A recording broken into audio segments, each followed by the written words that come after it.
So உங்களுக்கு வேறு ஏதாவது டவுட்ஸ் இருந்ததுன்னா டைப் பண்ணுங்க.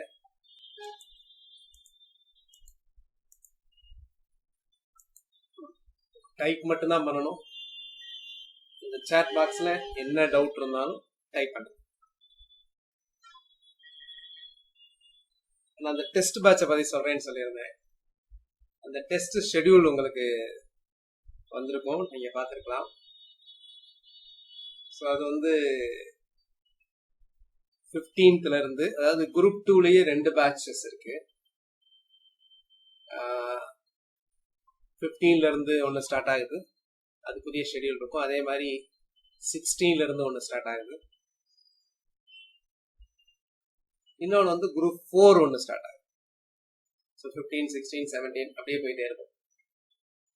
ஸோ இந்த டெஸ்ட் பேப்பர்ஸ் எல்லாமே வித் கீஸோட உங்களுக்கு மெயில் அனுப்பப்படும். நீங்க அதுக்கு தயாராக இருந்தீங்க, அதை நான் படிச்சிட்டேன் அப்படின்னு சொன்னீங்க அப்படின்னா அதை நீங்க எழுதலாம். இல்லைன்னா நீங்க என்ன அதுல சார் டைமே இல்லையா சார் வரிசையா இருக்கு அப்படின்னா அது நடக்க நடக்க நடக்க உங்களுக்கு வந்துடும் உங்க மெயிலுக்கு. சரிங்களா? நீங்க தயாரானீங்க, கான்பிடண்டா இருந்தீங்க அப்படின்னா you can take the test. அல்லது அந்த டெஸ்ட்டை நீங்க வேற எப்ப வேணாலும், எப்ப நீங்க படிச்சிருக்கீங்களோ படிச்சு முடிச்ச பின்னாடி கூட நீங்க எழுதிக்கலாம். சரிங்களா? ரைட். இந்த ஹார்ட் காப்பி ஆஃப் மெட்டீரியல்ஸ் இது எல்லாமே மெயில் அனுப்புங்க. சரிங்களா? இங்க எதுவுமே அதை பத்தி இது பண்ணக்கூடாதுன்னு சொல்லியிருக்கேன் ஏற்கனவே. Only mail. நான் 10 வரைக்கும் தமிழ் மீடியம் 3 ஸ்கூல்ல படிச்சிருக்கேன். நான் எப்படி PSTM வாங்குறது? 3 ஸ்கூல்ல போய் வாங்க, இதுல என்ன பெரிய விஷயம் இருக்கு? 12 வகுப்புகளுமே 12 ஸ்கூல்ல படிச்சிருந்தீங்கனாலும் 12 ஸ்கூல்லையும் போய் வாங்க. சரியா? Okay. Test rank list provide பண்ணா கொஞ்சம் மோட்டிவேட்டா இருக்கும். இதில் அனலைஸ் யுவர் பெர்ஃபார்மன்ஸ். ஸோ அது கண்டிப்பா இருக்குங்க. நான் தான் உங்களுக்கு அந்த கிளாஸில் நடக்கிற டெஸ்ட்டோட உங்களுக்கு இது சொல்றேன். ஏற்கனவே இப்போ நீங்க எழுதுனீங்க தெரியுங்களா, அந்த டெஸ்ட்டோட மார்க்ஸே உங்களுக்கு வந்து நான் வாங்கிடுவேன். அது ஒரு இதில் நீங்கள் ஃபில்லப் பண்ணுற மாதிரி இருக்கும். ஒரு லிங்க்கு உங்களுக்கு நான் அனுப்ப சொல்கிறேன். அந்த லிங்க்கில் நீங்கள் அதை ஃபில்லப் பண்ணுங்க. அதே மாதிரி மற்ற மார்க்ஸும் வந்து பார்த்தீங்கன்னா நீங்கள் வந்து என்ட்ரி பண்ணுற மாதிரி இருக்கும். So that you can know your relative score, relative performance. 1 to 5 படிச்ச ஸ்கூல் இல்லை அப்படின்னா DEOஓ AEOஓ போய் கான்டாக்ட் பண்ணுங்க. சரிங்களா? இப்போதைக்கு PSTM யாருக்கு எலிஜிபிள் அப்படின்னா 1ல இருந்து 12 வரைக்கும் எல்லா வகுப்புகளும் பள்ளியில் படித்திருக்க வேண்டும். அதுக்கப்புறம் டிகிரி, நீங்க ஒரு இன்ஜினியரிங் அல்லது ஏதாவது ஒரு இங்கிலீஷ் டிகிரி படிச்சுட்டு கூட தமிழ் மீடியத்துல ஒரு டிகிரி படிச்சிருக்கோம். சரிங்களா? இதுதான். ரைட். என்ன கேட்டிருக்கீங்க? உங்க மைக்கெல்லாம் மியூட் பண்ணிருங்க, ஏன்னா எனக்கு கேட்காது. நான் வந்து ஸ்பீக்கரை மியூட் பண்ணியிருப்பேன். அதனால உங்களுக்கு ஸ்பீக்கரை மியூட் பண்ண முடியாது. ஸ்பீக்கரை மட்டும்தான் நீங்க ஆன் பண்ணியிருக்கணும். ஸோ அதனால ஸ்பீக்கரை வந்து ஆன் பண்ணுங்க. மைக்கை வீடியோவை மியூட் பண்ணிருங்க. எப்பவுமே வீடியோ மியூட் பண்றீங்களோ இல்லையோ மைக்கை கண்டிப்பா மியூட் பண்ணிருக்கோம்.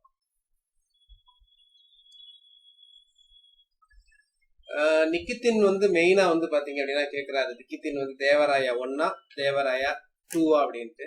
நிக்கித்தின் வந்து மெயினா வந்து பாத்தீங்கன்னா பாமணி கிங்டத்துல வருவார். சரிங்களா? ஸோ பாமணி கிங்டத்துல இங்க வந்து பாத்தீங்கன்னா நிக்கித்தின் வந்து ரஷ்யன் டிராவலர். சரிங்களா? ரஷ்யன் டிராவலர் வந்து அப்ப நீங்க சொல்லுங்க, பத்தபரியா இயர் சொல்றீங்கல்ல, அப்ப நீங்க எந்த பீரியட்ல தேவராயா 1 தேவராயா 2 சொல்லுங்க. ஸோ முகல்ஸ் பார்க்கறதுக்கு முன்னாடி நம்ம ஏற்கனவே கொஞ்சம் சுல்தானேட் பார்த்தோம். ஸோ அதோட ஒரு ஃபிளாஷ்பேக், அதோட ப்ரீவியஸ் இதை நம்ம பார்க்கலாம். இந்த சுல்தானேட் அதுக்கு முன்னாடி வந்து பார்த்தீங்கன்னா நமக்கு தெரியும் கோர் கேள்விப்பட்டிருக்கீங்க, கோரி முகமது. சரிங்களா? அந்த கோரி முகமதோட அந்த கோருங்கிறது எங்க இருக்கு அப்படின்னா, கோர்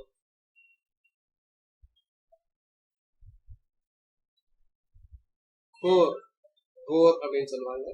இந்த கோர் அப்படிங்கிறது ஆப்கானிஸ்தான்ல இருக்கக்கூடிய ஏரியா. ஸோ அதனால இந்த சமயத்துல வந்த அவங்க எல்லாம் பாத்தீங்கன்னா அவங்களுக்கு என்ன பேர் அப்படின்னா, இந்த ஏரியால இருந்து வந்தவங்களை வந்து கோரிட்ஸ் அப்படின்னு சொல்லுவாங்க, கோர்கள் அப்படின்னு சொல்லுவாங்க. இது ஆப்கான்ல இருந்தது. ஸோ அப்ப எல்லாமே இது வந்து பெர்ஷியன் ஏரியாவில் இருந்தது. ரைட். இந்த கோர் அப்படிங்கிற ஏரியா, இந்த கோருங்கிற ஏரியா எங்க இருக்கு அப்படின்னு பாத்தீங்கன்னா, இது வந்து ஆப்கானிஸ்தான்ல இருக்கு. இவங்கெல்லாம் எந்த ஆரிஜின் அப்படின்னு கேட்டீங்கன்னா, பெர்ஷியன் ஆரிஜின்ல இருந்து வந்தவங்க. Persian origin. பெர்சியா அப்படின்னா என்னதுன்னா தமிழ்ல வந்து என்னது, பாரசீகம் அப்படின்னு சொல்லுவாங்க. பாரசீகம் இப்ப இருக்கக்கூடிய ஈரான், ஈரான் ஏரியாவை சேர்ந்தவங்க. இவங்க ஏர்லியரா பாத்தீங்கன்னா, இவங்கெல்லாம் இதுக்கு முன்னாடி என்ன மதத்தை இருந்தவங்க அப்படின்னா புத்த மதத்தை இருந்தவங்க. புத்த மதம், புத்திசம். புத்த மதத்துக்கு அப்புறம் அப்ப இஸ்லாம் வந்த உடனே இஸ்லாம் மதத்துக்கு வந்து மாறிட்டாங்க. அந்த இஸ்லாம் மதத்துல வந்து சன்னிங்கிற இஸ்லாம் மதம், ஷியா சன்னின்னு இருக்கும்ல, அந்த சன்னிங்கிற இஸ்லாம் மதத்துக்கு வந்து அவங்க மாறிட்டாங்க.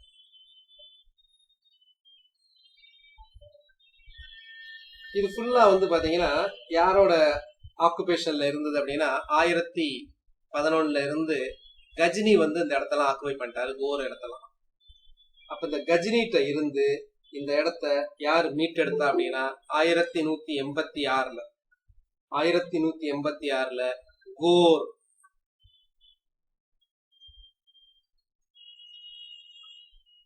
கோர் முகமது, அந்த கோர் முகமது தான் இதை வந்து மீட்டெடுத்தார்.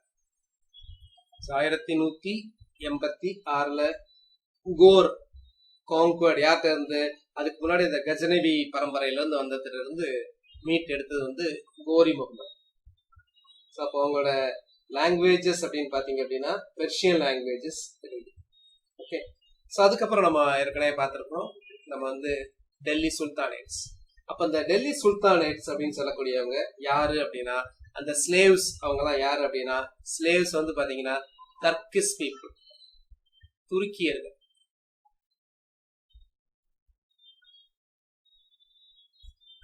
அடிமை வம்சம் இருக்குல்ல, அது வந்து துருக்கியர்கள்.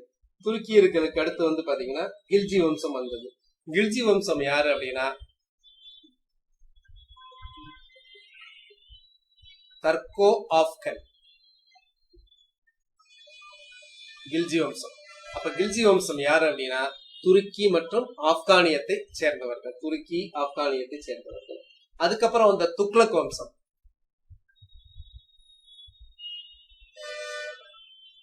துக்ளக் வம்சம் வந்து பாத்தீங்கன்னா பியூர் டர்க்ஸ், துருக்கியர்கள்.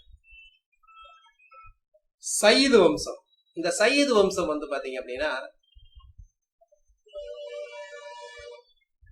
சயீது வம்சம் வந்து டிசண்டன்ஸ் ஆஃப் ப்ரொஃபட் முகமது, இறை தூதர் நபிகள் நாயகம் இருக்காங்கல்ல, இறை தூதர் நபிகள் நாயகம் வழி வந்தவர்கள் அப்படின்னு சொல்லுவாங்க. அவருடைய டாக்டர் ஃபாத்திமா இருக்காங்கல்ல, ஃபாத்திமா வழி வந்தவர்கள் அப்படின்னு சொல்லுவாங்க.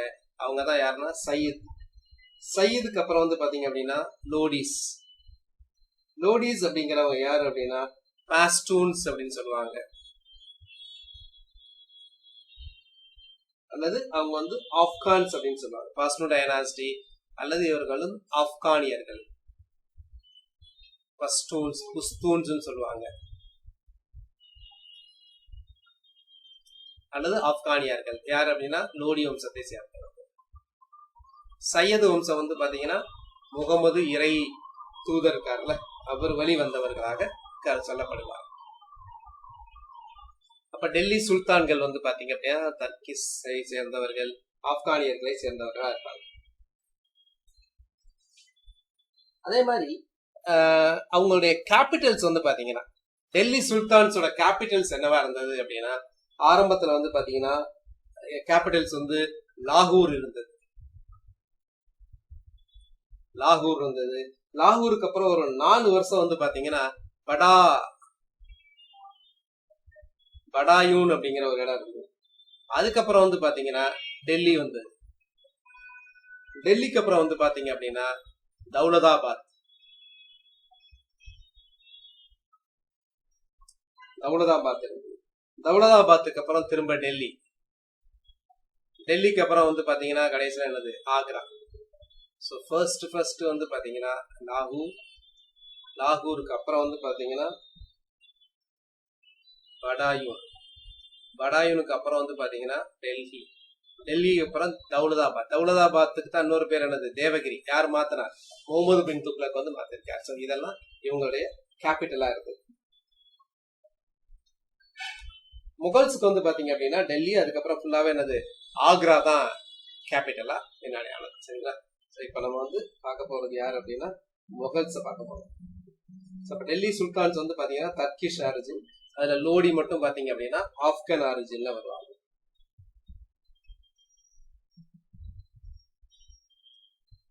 இப்ப நம்ம பார்க்க போறது முகலாயர்கள். முகலாய பேரரசு. முகலாய பேரரசு வந்து என்ன ஆட்கள் அப்படின்னு பாத்தீங்கன்னா இவங்களை வந்து சாக்கட்டாய்ஸ்,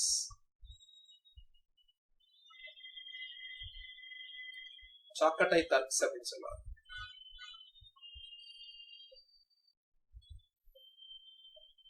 சாக்கட்டாய் துருக்கியர்கள் என்று அழைக்கப்படுவார்கள்.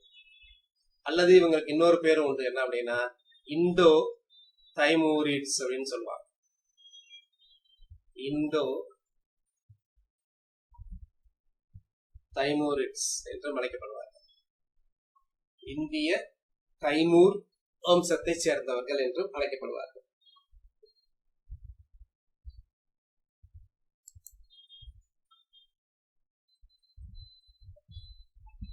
ஏன்னா இதோட ஃபவுண்டர் நம்ம ஏற்கனவே பார்த்திருக்கோம், பேட்டில் ஆஃப் பானிபட் பார்த்திருக்கோம்.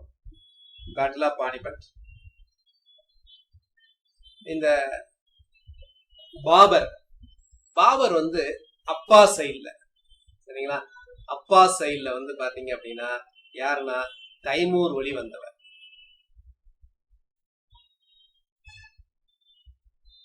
அப்பா சைட்ல தைமூர் வழி வந்தவர் ஃபாதர் சைடு. அம்மா சைட்ல வந்து பாத்தீங்கன்னா தி கிரேட் கான்னு சொல்லுவாங்க, செங்கிஸ் கான்.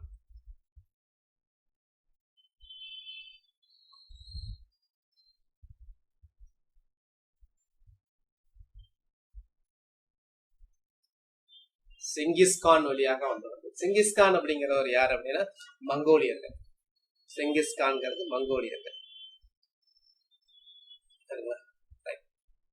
நம்ம அதை வந்து இப்போ டீட்டெயிலா பார்க்கலாம். புக்கை பேஸ் பண்ணி எக்ஸ்ட்ரா விஷயங்கள் அப்படிங்கறத நம்ம சொல்லுவோம்.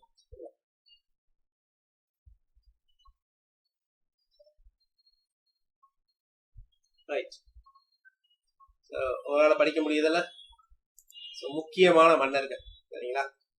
முக்கியமான மன்னர்கள் ஞாபகம் வச்சுக்கிறதுக்கு வரிசையா அந்த ஆர்டரோட ஞாபகம் வச்சுக்கிறதுக்கு ஒரு வார்த்தை சொல்லியிருக்கேன். இது வந்து பாஷா. இந்த பாஷா அப்படிங்கிறதுல வந்து ஒரு ஜேயை ஒன்று சேர்த்துக்கல. பாஷா அப்படிங்கிறது JSH மாதிரி. இதுல வந்து இப்ப உங்களுக்கு வந்து ஆர்டர் தெரியும். என்ன ஆர்டர் அப்படின்னா பாருங்க, பிங்கிறது யாரு? பீனா பாபர், ஹச்னா ஹுமாயூன், ஏனா அக்பர், ஹுமாயூனோட பையன் அக்பர், அக்பரோட பையன் ஜஹாங்கீர், ஜஹாங்கீரோட பையன் ஷாஜகான், ஷாஜகானோட பையன் அவுரங்கசீப். ஞாபகம் வச்சுக்கலாம் ஈஸியாவே. சப்போஸ் யாராவது மறந்துடுது அப்படின்னு சொல்றவங்களுக்காக கேட்கிறேன். பட் இது வந்து ரொம்ப ஹெல்ப்ஃபுல்லா இருக்குமா அப்படின்னு தெரியல. பட் ஈஸியாவே ஞாபகம் வச்சுக்கலாம் இது இல்லாமையே.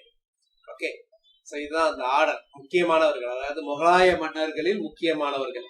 அதாவது அவுரங்கசீப்போட முகலாய வம்சம் முடியல, அது கடைசியில பகதூர் ஷா 2 வரைக்கும் போச்சு. பட் முக்கியமான மன்னர்கள் அவுரங்கசீப்புக்கு அடுத்து வந்து started declining.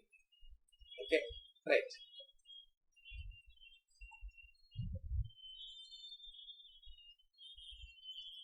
So India had been invaded from the west and northwest several years at time of injuries, beginning with the Alexander. So various parts of North India had been ruled by the foreigners. So வட இந்தியாவின் பல பகுதிகள், வட இந்தியாவில் பார்த்தீங்கன்னா இந்தோ கிரேக்கர்கள் இருந்தாங்க, இந்தோ Greeks, சாக்காஸ், குஷான்ஸ், Afghanistan, இவங்க எல்லாமே இருந்தாங்க. இந்த முகலாயர் யார் அப்படின்னா மங்கோலிய செங்கிஸ்கான் வழியாகவும் துருக்கியை சேர்ந்த தைமூர் வழியாகவும் வந்தவர்கள் தான் முகலாயர்கள். இது வந்து பாத்தீங்கன்னா 3 நூற்றாண்டுகளுக்கு மேலாக ஆட்சி செய்தது. ஆட்சி அப்படின்னு பாத்தீங்கன்னா 1526 இருந்து 1707 வரைக்கும் பாத்தீங்கன்னா முக்கியமான மன்னர்கள்ல அவுரங்கசீப்போட டெத் சொல்றேன். பட் அதுக்கு அப்புறமும் வந்தது. கடைசியா பாத்தீங்க அப்படின்னா 1857 இல்லைன்னா 8 வரைக்கும் சொல்லணும். 7லயே பார்ட்டிசிபேட் பண்ணாங்க. ஸோ 8ல இறந்துருவார். ஸோ அந்த இது வரைக்கும் போயிட்டோம். ஸோ 300 ஆண்டுகளுக்கு மேலாக ஆட்சி செய்தவர்கள் வந்து பாத்தீங்க அப்படின்னா முகலாயர்கள். இந்த முகலாயரோட இது என்ன அப்படின்னா அவங்க வந்து அந்நிய தேசமா கருதாம இதையே அவங்களுடைய ஹோம்லேண்டா கருதி இங்கேயே அவங்க வந்து அரச வம்சவழியினராகவே அப்படியே வந்துட்டாங்க. இங்கேயே அவங்க வந்து தங்கிட்டாங்க.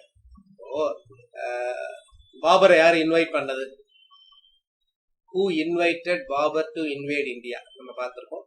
ஸோ பாபரை இன்வைட் பண்ணது அப்படின்னு பாத்தீங்க அப்படின்னா யாருன்னா தௌலத் கான் லோடி. அப்ப இந்த தௌலத் கான் லோடி என்ன நினைச்சார் அப்படின்னா பாபர் இங்க வருவாரு, நமது எதிரியான அதாவது தௌலத் கானோட எதிரியான இப்ராஹிலோடைய தோற்கடிச்சிட்டு முகமது கோரி மாதிரியோ முகமது கஜினி மாதிரியோ கிளம்பிடுவாரு, இங்க இருக்கிற செல்வத்தை எடுத்துட்டு கிளம்பிடுவார்னு நினைச்சாங்க. ஆனா இவர் இங்கேயே செட்டில் ஆகலான்னு பார்த்தாரு. சரிங்களா? ஸோ அதுதான் இங்கேயே அவங்க இருந்துட்டாங்க முகலாய வம்சம். ஸோ எஸ்டாப்ளிஷ் பண்ண வருஷம் வந்து 1526. 1526 தான் என்னது பானிப்பட்டு போர். ஸோ இந்த பானிப்பட்டு போர்ல இப்ராஹிம் லோடியை பாபர் தோற்கடித்தார். ஸோ பாபர் டிஃபீட்டட் யாரு?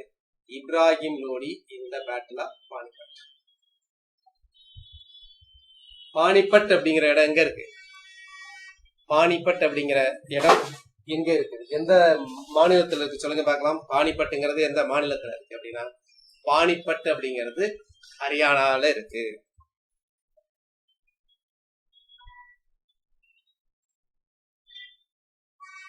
ராணா சங்கா ஆல்சோ கால்டு பாபர். புரியல அப்படின்னா என்ன மீனிங் சொல்றீங்க?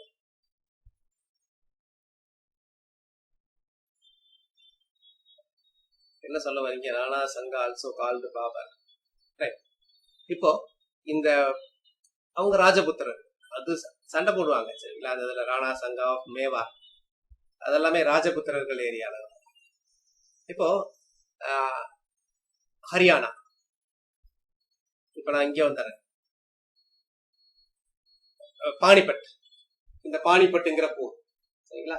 ஸோ இந்த பானிபட்டுங்கிற இடத்துல வந்து இதுதான் நிறைய நடக்கும். பானிபட்டுங்கிற இடத்துல வந்து ஏன் நிறைய வார் நடக்குது, ஏன் போர் நடக்குது அப்படின்னா அந்த காலத்துல போருங்கிறது ஒரு பிளைன்ல நடக்கும். பிளைன் அப்படிங்கிறது வந்து எதுல இருக்கும் அப்படின்னா ஒரு சமவெளியில தான் போர் நடக்கும். ஸோ அந்த மாதிரி ஒரு சமவெளி பகுதி தான் இந்த பானிபட்டு, பக்சார், பிளாசி அதெல்லாமே. இந்த பானிபட்ல பிறந்தவர் இன்னைக்கு ஒரு பெரிய சாதனை புரிஞ்சிருக்கார். யார் தெரியுமா?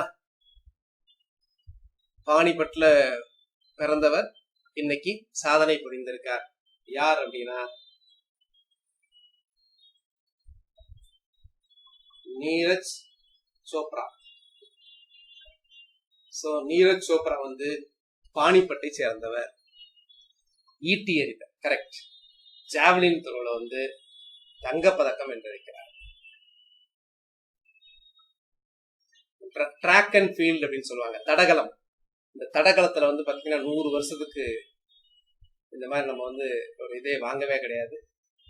ஸோ அந்த மாதிரி இதுல வந்து இவர் வந்து ஒரு ஜாவ்லின் த்ரோல வந்து அவர் வந்து தங்கப்பதக்கம் நாட்டுக்காக வாங்கியிருக்கிறார். கிட்டத்தட்ட 66வது இடத்துல இருந்ததுன்னு நினைக்கிறேன். இந்த தங்கப்பதக்கம் வாங்கினதுனால இந்தியாவோட பொசிஷன் வந்து கிட்டத்தட்ட 46க்கு போயிடுச்சு. The second individual person to receive gold medal. நம்ம கோல்டு மெடல் நிறைய வாங்கியிருக்கிறோம், ஹாக்கில வாங்கியிருக்கிறோம். சரிங்களா? ஆனா கோல்டு மெடலை வந்து இண்டிவிஜுவல் தனிநபர் தங்கப்பதக்கம் வந்து இதுக்கு முன்னாடி ஒருத்தர் தான் வாங்கியிருக்காங்க. இது வரைக்கும் 2 பேர் தான் வாங்கியிருக்கிறாங்க. ஒருத்தர் வந்து பாத்தீங்கன்னா Abhinav Bindra, shooting double trap ஷூட்டிங்ல வாங்கியிருக்கார். அதுக்கப்புறம் வந்து பாத்தீங்கன்னா இப்பதான் நீரஜ் சோப்ரா இன்னைக்கு வாங்கியிருக்கார். ஸோ நம்ம ஆரம்பத்துல வெள்ளியில் ஆரம்பித்தோம், இடையில் வெண்கலங்கள், முடிவில் தங்கம் கிடைத்தது.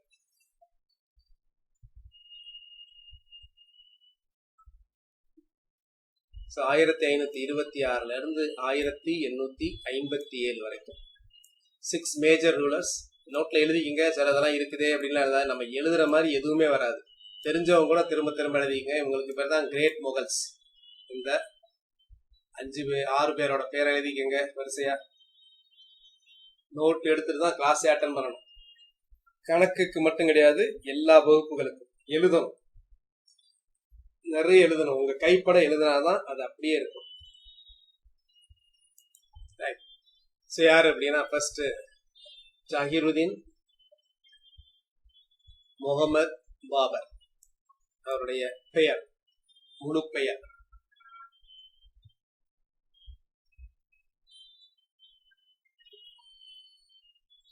ஜாகிருதீன் அப்படின்னா இவருடைய பெயரோட அர்த்தம். இப்ப லக்கி ஃபெல்லோ அப்படின்னு சொல்லுவாங்கல்ல, அது மாதிரி பாபர் இருக்காருல்ல, பாபரோட பெயருக்கு என்ன அர்த்தம் அப்படின்னா, இவருடைய பெயருக்கு என்னன்னா டிஃபெண்டர் ஆஃப் ஃபெய்த்னு அர்த்தம்.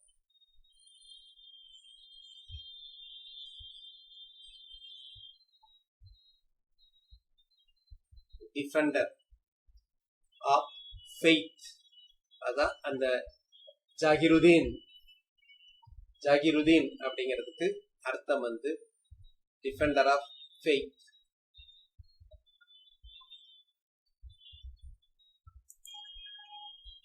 தமிழ்ல பாபருக்கு என்ன பெயர் அப்படின்னா நம்பிக்கையை காப்பவர்.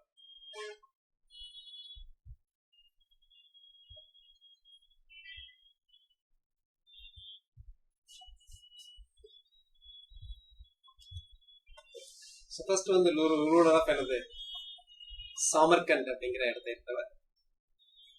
இவருக்கு வந்து பாத்தீங்க அப்படின்னா, இவருக்கு மத்திய ஏசியாவில் 12 வயசு இருக்கும்போது ஃபர்கானா அப்படிங்கிற ஒரு இடம் கிடைக்கும். மத்திய ஆசியாவில் 12 வயசுல இருக்கு கிடைச்சிருக்கிற இடம் வந்து பாத்தீங்கன்னா ஃபர்கானா அப்படிங்கிற ஒரு இடம்.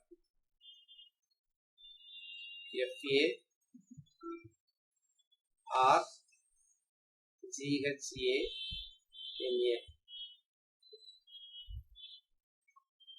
ஃபர்கானா அப்படிங்கிற இடம், அதான் அவருக்கு கிடைச்ச இடம். அங்க இருந்து உஸ்பெக்ஸ் இருப்பாங்கல்ல, அவங்களால துரத்தி அடிக்கப்பட்டார். அதுக்கப்புறம் வந்து பாத்தீங்கன்னா காபூல்ல வந்து இவர் வந்து ரூல் பண்ண ஆரம்பிச்சார். இந்த காபூல்ல ரூல் பண்ண ஆரம்பிக்கும் போதுதான் இவரை வந்து இங்க கூப்பிட்டு வர்றாங்க. யாரு? தௌலத் கான் லோடி. தௌலத் கான் லோடிக்கும் போது வந்து பாத்தீங்கன்னா இவர் யார் ஃபர்ஸ்ட் மீட் பண்ணா அப்படின்னா, இவர் வந்து ஃபர்ஸ்ட் வந்து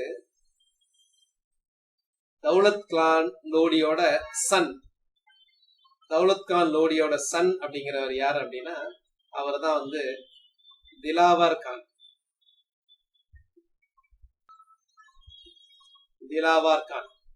அந்த திலாவர் கான் இவர் தான் தௌலத் கான் லோடியோட சன்.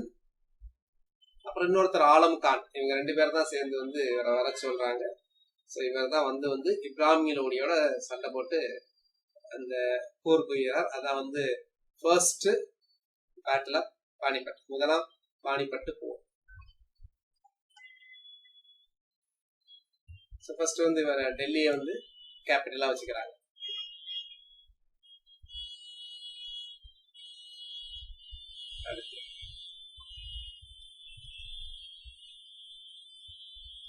இந்த பாய் ஆஃப் லெவனா இருக்கும் போது அந்த ஃபர்கானா அப்படிங்கிற ஒரு இடம் வந்து அவருக்கு கிடைச்சது. ஃபர்கானா அப்படிங்கிற இடம்.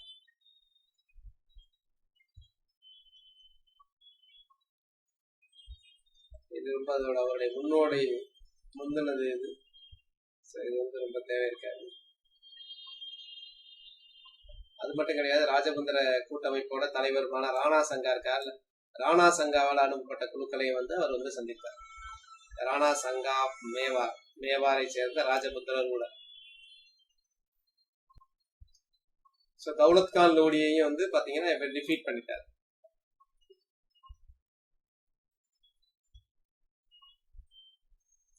ஃபர்ஸ்ட் பேட்டில் இதான் நமக்கு எக்ஸாம் பாயிண்ட் ஆஃப் முக்கியம். First battle Panipat April 21, 1526. April 21, 1526. So 1526க்கு அப்புறம் வந்து பார்த்தீங்கன்னா ஹி ஆக்குபைட் டெல்லி, ஆக்ரா அப்படிங்கிற வச்சுட்டு ஆக்ரா வந்து அப்போ இருந்த கேபிட்டலா அதை அப்படியே கண்டினியூ பண்ணுவாங்க. ஆக்ரா, டெல்லி எல்லாமே பக்கத்துல தான்.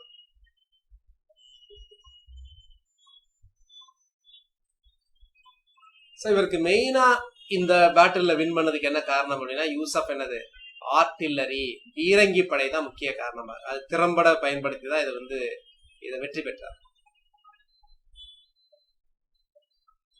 ஆனால் நிறைய டெல்லியும் ஆக்ராயும் கைப்பற்றிட்டார்.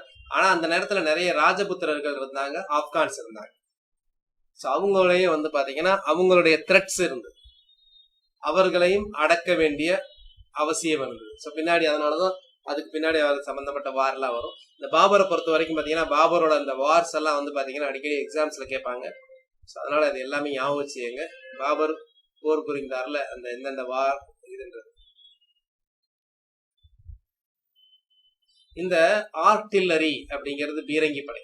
இந்த ஆர்டில்லரி வர்றதுக்கு முன்னாடி வந்து பாத்தீங்க அப்படின்னா எல்லாருமே என்ன பண்ணாங்க அப்படின்னா ஒரு இது பண்ணி ஒரு போர் இது இருக்கும், கோட்டை இருக்கும், கோட்டையை சுத்தி என்ன வச்சிருப்பாங்க, அகலி வச்சிருப்பாங்க.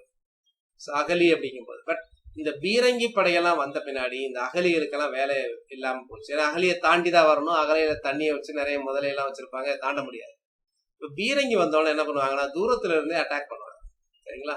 ஸோ இப்போ பீரங்கி வந்த உடனே அந்த அகலிகளுக்கெல்லாம் வேலை இல்லாம போயிட்டு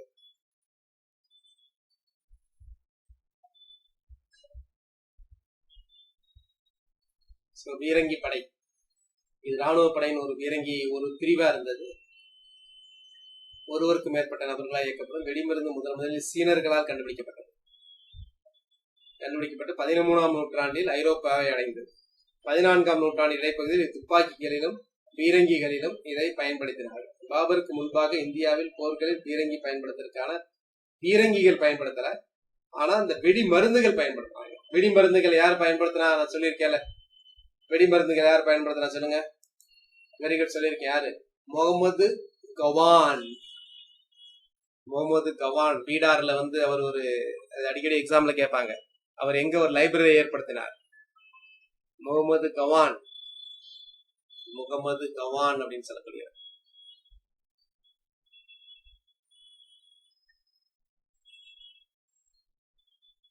முகமது கவான் அவர் ஒரு லைப்ரரியில ஏற்படுத்தியிருப்பார். எக்ஸாம்ல அடிக்கடி கேட்பாங்க. அது எங்க அப்படின்னா பீடார், மதராசா லைப்ரரி. மதராசா அப்படிங்கிறது யாரு அப்படின்னா மதராசா அப்படிங்கிறது முஸ்லிம்கள் படிப்பதற்கான கல்வி கூடத்துக்கு பேர் மதராசா. பீடார். Okay, right.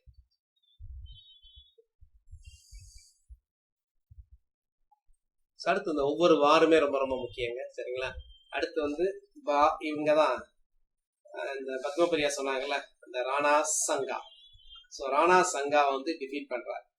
அப்ப இந்த வார் இதெல்லாம் எழுதிக்கங்க, ரொம்ப ரொம்ப முக்கியம். பள்ளிவாசலா அப்படின்னு கேக்குறாங்க. பள்ளிவாசல்ங்கிறது வேற. பள்ளிவாசலுக்குள்ள மதராசா இருக்கும். ஒரு பள்ளிவாசலுக்குள்ள மதராசா இருக்கும். பள்ளிவாசல்ங்கிறது தொழுகை நடத்தக்கூடிய இடம். மதராசாங்கிறது கல்விக்கூடம். நார்மலா சில பெரிய பள்ளிவாசல்ல மதராசாக்கள் இருக்கும், குருகுல கல்வி மாதிரி. சரிங்களா? இப்போ எப்படி ஆரியர்கள் வந்து குருகுல கல்வி வச்சிருந்தாங்களோ, அது குருகுல கல்விங்கிறது கோயில்ல கூட இருக்கும். சில சமயம் குருகுல கல்விங்கிறது இந்த குருவோட வீட்டுல இருக்கும். இது வந்து பாத்தீங்கன்னா பள்ளிவாசல்னு இருக்கும், மதராசா. Right. So Babur decided to take Rana Sanga of Chittor. இவர் வந்து யாருன்னா ராஜபுத்திரர். 1527ஆம் ஆண்டு அந்த ஏரியா, அந்த ராஜஸ்தான், மால்வா, இந்த பீடபூமி, இந்த இடமெல்லாம் பாத்தீங்க அப்படின்னா இதெல்லாம் வந்து ராஜபுத்திரர்களோட ஏரியா. பாலகிருத்திய சார், இந்த மதராசா அப்படின்னா தொழுகையை பத்தி படிக்கிறது படிப்பா? அப்படி கிடையாது. தொழுகைக்கு வந்து படிப்பு கிடையாது. தொழுகிறத பத்தி படிக்கிறது படிப்பு கிடையாது. இது வந்து முஸ்லிம் இஸ்லாம் மதத்தை பற்றி படிக்கக்கூடிய படிப்பு. குரான் தான் மெயினா அங்க படிப்பாங்க. சரிங்களா? குரான் அதனுடைய பிரின்சிபல்ஸ் இருக்குல்ல, அதை தான் சொல்லி தருவாங்க. சரிங்களா? அதை சொல்லி தருவாங்க. அதன் கூடயே சயின்ஸ், மேத்ஸ் அதுவும் வந்து. சரிங்களா? பட் மெயினா வந்து பாத்தீங்க அப்படின்னா இந்த தியோலாஜிக்கல் இதையும் சொல்லி தருவாங்க. அதோடய கூட சேர்ந்து மற்ற படிப்பு வந்து உயர்கல்வியும் இருக்கும், எல்லாமே இருக்கும். நீங்க நிறைய காலேஜஸே பாத்தீங்கன்னா இருக்கும், பாத்திருக்கீங்களா? அரபிக் கல்லூரி அப்படின்னு இருக்கும். சரிங்களா? அரபிக் கல்லூரினா அரப வழியில கொள்ளக்கூடியது, பட் எல்லாமே இருக்கும். ரைட். பாபர் செலக்டட் அந்த இடம் கான்வா அப்படிங்கிற இடத்துல தான் அவர் வந்து இந்த இது பண்ண சொன்னாரு. ஸோ ராணா சங்கா அவர் வந்து ஒரு ஃபெரோஷியஸ், ஒரு முக்கியமான ஒரு தலைவர், ஒரு அரசர். இதுல எல்லாமே பாத்தீங்கன்னா அவரோட 3 பேர் சேர்ந்துருவாங்க. யாருன்னா சேர்ந்துருவாங்க? Rana Sanga, strengthened by Afghan முஸ்லிம்ஸும், ஏன்னா ஆப்கன் முஸ்லிம்ஸ் வந்து இவருக்கு எதிரியா இருக்காங்களா, அவங்களும் சேர்ந்துருவாங்க. மஹமூது லோடி, பிரதர் ஆஃப் இப்ராஹிம் லோடியோட பிரதர். அப்புறம் Hasan Khan of Mewati, ruler of Mewat. இதனால பாபர் வந்து இந்த இதில் ஜெயிச்சிருவாரு. குவாலியர், தோல்பூர். சரிங்களா? ஸோ அந்த இங்க இருக்கக்கூடிய அந்த கதையை விட இது கூட ரொம்ப முக்கியம் கிடையாது. அடிக்கடி கேட்கறது வந்து பாத்தீங்கன்னா இயர்ஸ், இந்த முக்கியமானவங்க யாரெல்லாம் போர் புரிந்தார்கள் கூட அப்படிங்கறத எழுதிக்கங்க. ராணா சங்காவோட, மஹமூது லோடி, பிரதர் ஆஃப் இப்ராஹிம் லோடி, ஹசன் கான் மேவாதி. இப்ராஹிம் லோடியின் சகோதரர் முகமது லோடி, மேவாட்டின் அரசர் ஹசன் கான் மேவாட்டி, ஆப்கன் முஸ்லிம். இது வந்து கான்வாங்கிற இடத்துல தான் சண்டை நடந்துச்சு. ஸோ 1527 இதுக்கப்புறம். இதனால இந்த குவாலியர், தோல்பூர் அப்படிங்கிற இடத்தை கைப்பற்றினார்.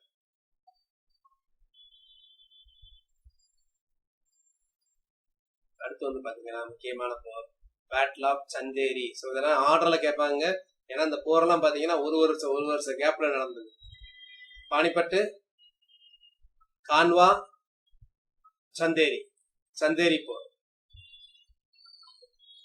சந்தேரி போர் யாருக்கு எகெயின்ஸ்டா இருந்தது அப்படின்னா the chief of சந்தேரி,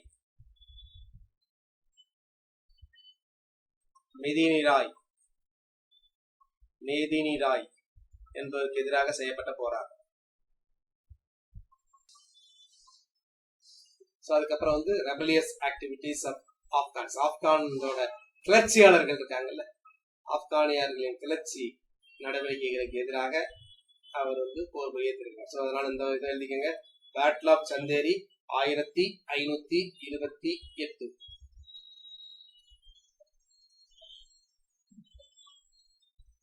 அடுத்து ஆப்கானியர்களை தாக்கி போர் புரிகிறாங்க. ஸோ இது வந்து பாத்தீங்கன்னா பேட்டில் ஆஃப் காக்ரா போர். This was the last battle of Babur fought against the Afghans. Sultan Ibrahim Lodi's brother Mahmud Lodi and Sultan Nusrat Shah, son-in-law of Ibrahim Lodi. இவங்க எல்லாமே கான்ஸ்பயர்ட் against Babur. அவர்களுக்கு எதிராக சதி செய்தனர். யாரு? சுல்தான் இப்ராஹிம் லோடி இறந்தார்கள், அவரோட சகோதரனான முகமது லோடி, அப்புறம் அவரோட மருமகனான சுல்தான் நஸ்ருத் ஷா. மேதினி ராயெல்லாம் ராஜ்யத்துக்கு தர.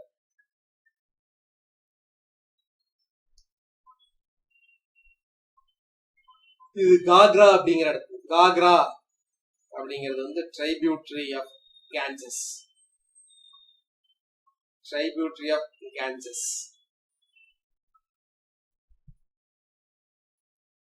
ட்ரைபியூட்டரிக்கும் டிஸ்ட்ரிபியூட்டரிக்கும் என்ன வித்தியாசம் தெரியுமா? ட்ரைபியூட்டரி அப்படின்னா கொஞ்சம் பிசிக்ஸ்ல ஜாகிரபி. துணை நதி. இன்னொன்னு என்னது? டிஸ்ட்ரிபியூட்டரி என்ன தெரியுமா? கிளை நதி. இது ரெண்டுக்கு என்ன வித்தியாசம்?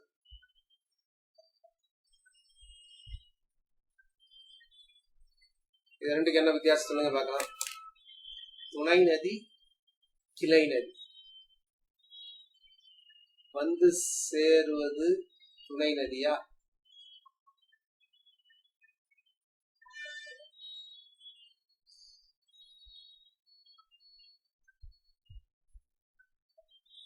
துணைனா பேரலல். துணைனா பேரலல். துணைனா பேரலல்னா அவங்க எதை சொல்றாங்க? துணை பேரலல்னா இவங்களை என்ன சொல்லுவாங்க? ஹஸ்பண்டோட ஒய்ஃப் என்ன சொல்லுவாங்க? ஒன்ஸ் பேரலல் அப்படின்னு சொல்லுவாங்க, அதர் ஹாஃப் அப்படின்னு சொல்லுவாங்க. அந்த துணையா? கொள்ளிடம், கிளை நதி. Very good. Division of main river is tributary. Amaravati துணை நதி. நொய்யல் என்ன நதி? நொய்யல் எங்க இருக்கு? நொய்யல் எந்த மாவட்டத்துல இருக்குன்னு ஒரு தடவை கேட்டிருந்தாங்க, நிறைய பேருக்கு தெரியாது. நொய்யல் திருப்பூர் மாவட்டம்.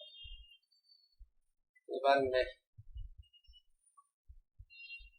இது ஒரு பெரிய ரிவர்.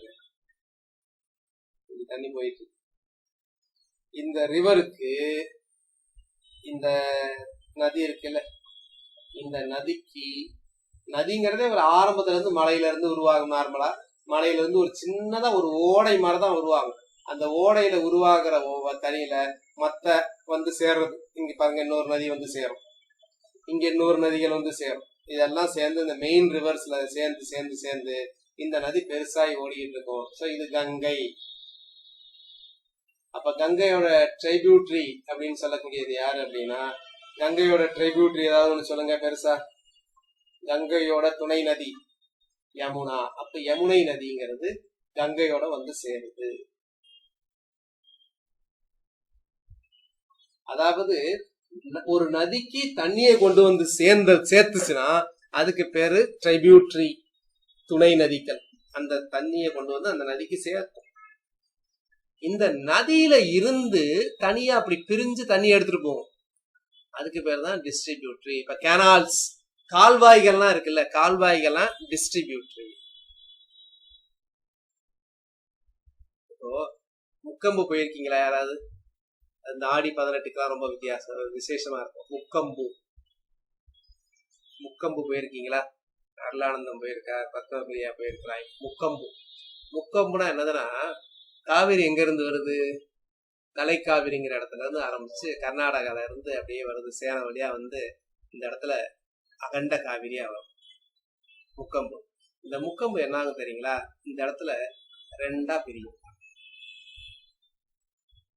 இதுதான் இப்படி பிரிச்சிடும் இந்த இடத்துல. அப்போ 3 நதிகள் சந்திக்கிற இடம்னால இந்த இடத்துக்கு பேர் வந்து முக்கம்பு.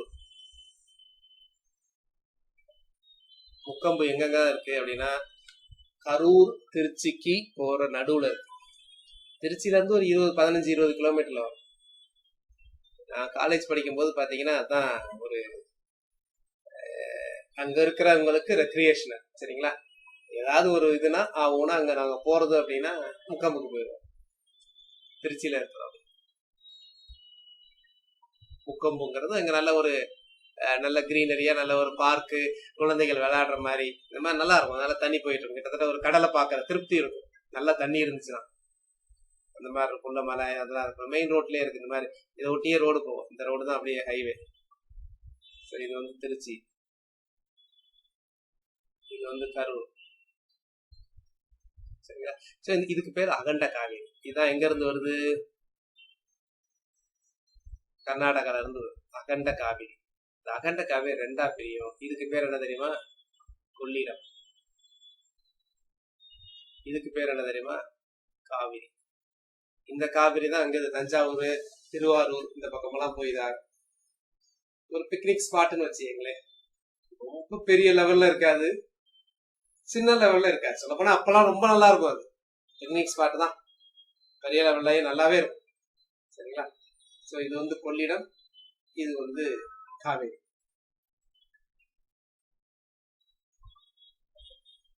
காவேரியும் அதிகமான நீரை கொள்ளிடம்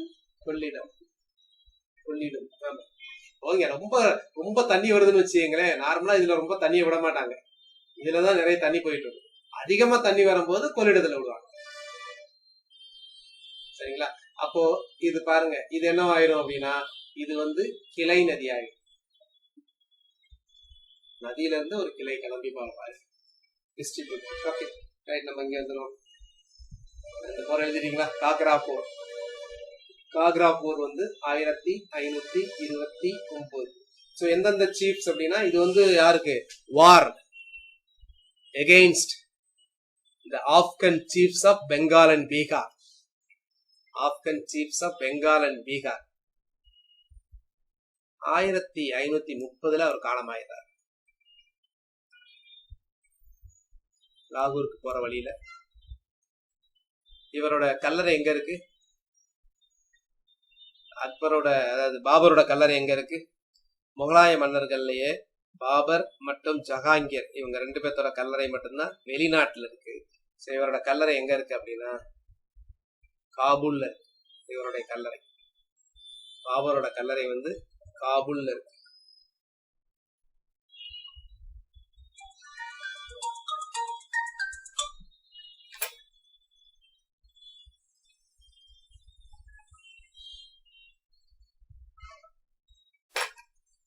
ஸோ இவர் வந்து பாத்தீங்கன்னா ஒரு ஸ்காலர்.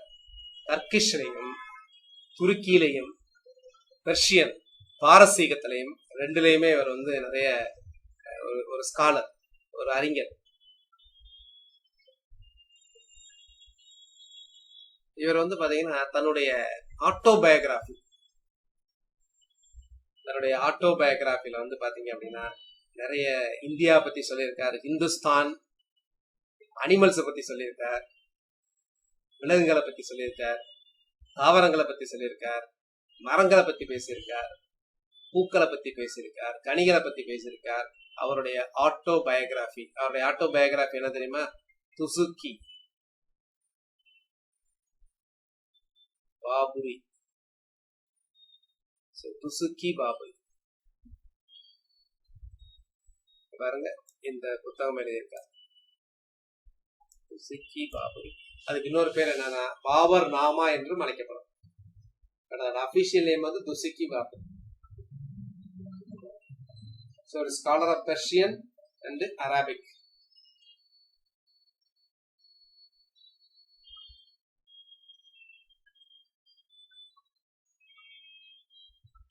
Also Turkish. இதை எந்த மொழியில எழுதுனான்னு கேட்பாங்க. ஸோ இந்த எழுதுன மொழி வந்து பாத்தீங்க அப்படின்னா இது வந்து ஒரு வேர்ல்ட் கிளாஸ், அந்த அளவுக்கு ரொம்ப முக்கியமான ஒரு புத்தகம்.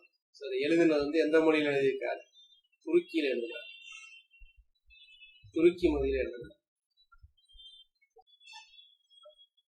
ஸோ இந்தியா பத்தி நிறைய டிஸ்கிரிப்ஷன் கொடுத்துருந்தார். நான் சொன்னேன் ஃப்ளோரா அண்ட் ஃபானா 2 பத்தி சொல்லியிருக்காரு. இங்க இருக்கக்கூடிய விலங்குகள், தாவரங்கள், இதை பத்தி எல்லாம் சொல்லியிருக்காரு பாபர். எழுதுனது வந்து பாத்தீங்கன்னா துசுக்கி பாபுரி.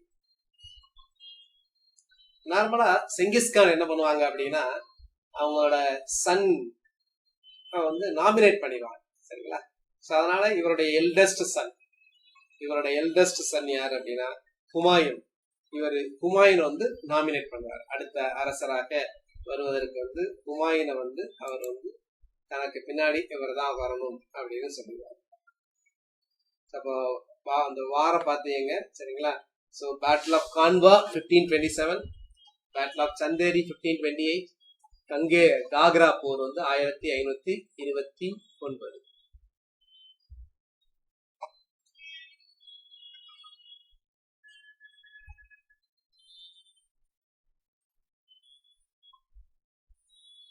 சில கோட் அந்த மாதிரி கூட கேட்பாங்க. So what Hindustan possessed in Babur's view is described as follows. The chief excellence in Hindustan is that it is a large country, has abundance of gold and silver. Another convenience of Hindustan is that the workmen of every profession and trade are innumerable and without end. So நிறைய பேர் இருந்தாங்க, population அதிகமா இருந்தது, நிறைய மக்கள் இருந்தாங்க அப்படிங்கிறத சொல்றேன்.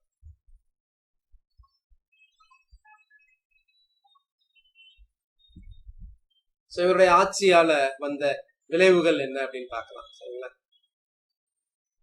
இவருடைய ஆட்சியால என்னென்ன விளைவுகள் அப்படின்னு பாத்தீங்கன்னா முகல் காபூல் அண்ட் காந்தகார்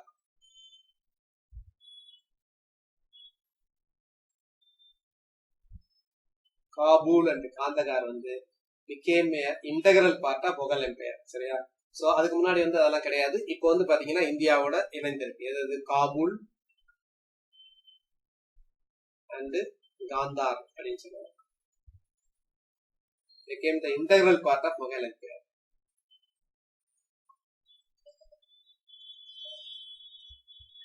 ஸோ இவர் தான் நமக்கு தெரியும் நியூ மோட் ஆஃப் வார்ஃபேரை இன்ட்ரோடியூஸ் பண்ணார். நியூ மோட் ஆஃப் வார்ஃபேர், ஒரு புதிய போர் புரிய முறையை இன்ட்ரோடியூஸ் பண்ணார்.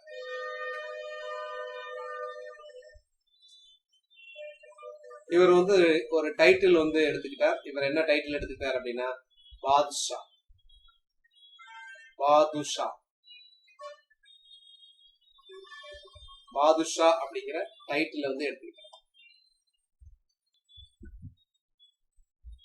இவர் இதுல எந்த வாரம் வந்து ஜிகாத் அப்படின்னு அறிவிச்சார். இந்த வாரம் புரிஞ்சார்ல, இதுல எந்த வாரம் வந்து அவரு ஜிகாத் அப்படின்ட்டு இனிமே நான் வந்து மது குடிக்க மாட்டேன் அப்படின்னு மது கோப்பையெல்லாம் உடைச்சு அந்த மாதிரி இது பண்ணார். எந்த வாரம் அந்த மாதிரி அவரு ஜிகாத். ஜிகாத் அப்படின்னா என்னதுன்னா இன்ஃபிடன்ஸ். இன்ஃபிடன்ஸ்னா என்னது, நான் முஸ்லிம்ஸ் மேல ஒரு வார் எடுக்கிறதா எடுத்தார். ஸோ அது எந்த போர்?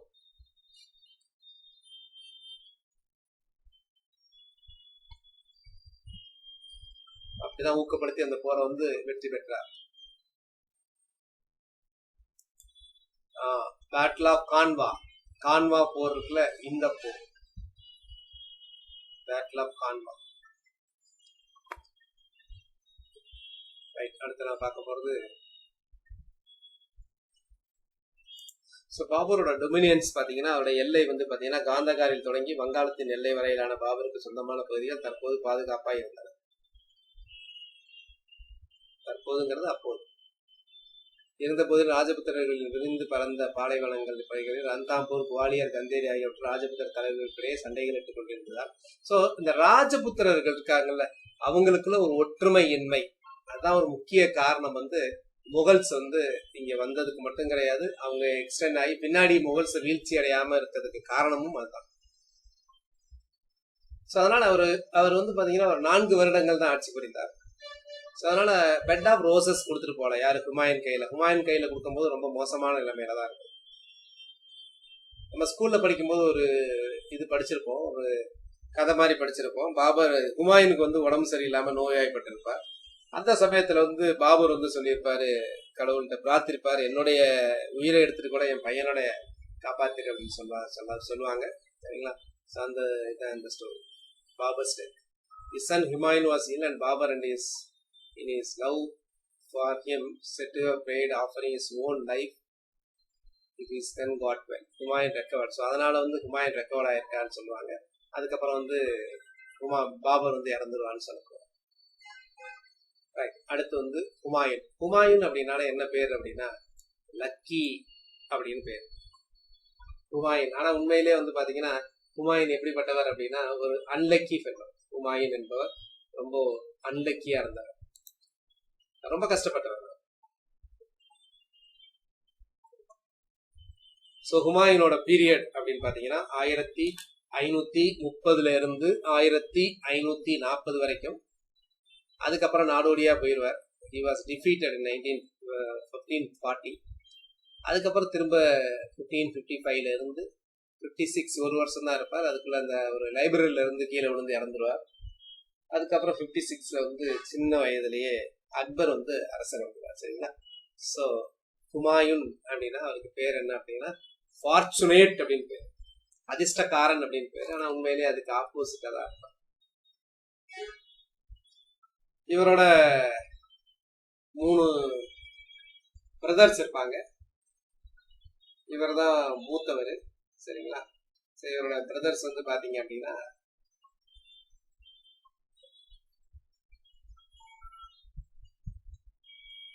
காம்ரான், ஹிண்டால், அஸ்காரி. காம்ரான் அப்படின்னு ஒருத்தர், அடுத்து ஹிண்டால் இருக்காரு தெரியல. அவரோட பிரதர்ஸ் யார் அப்படின்னா காம்ரான், அஸ்காரி. காம்ரான், ஹிண்டால், அஸ்காரி. அவங்க எல்லாத்துக்கும் வந்து பாத்தீங்கன்னா ஒரு ப்ராவின்ஸ் கிடைக்கும். ப்ராவின்ஸ் என்னது, ஒரு மாகாணங்கள் கிடைக்கும்.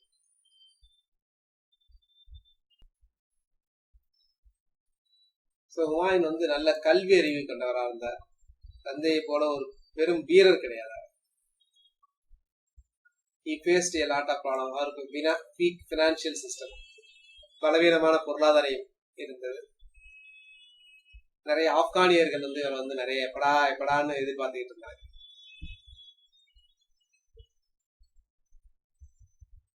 ஹுமாயூனோட பிரதர் வந்து காபூல் காந்தகார் ஏரியாவை வச்சுட்டு இருந்தார்.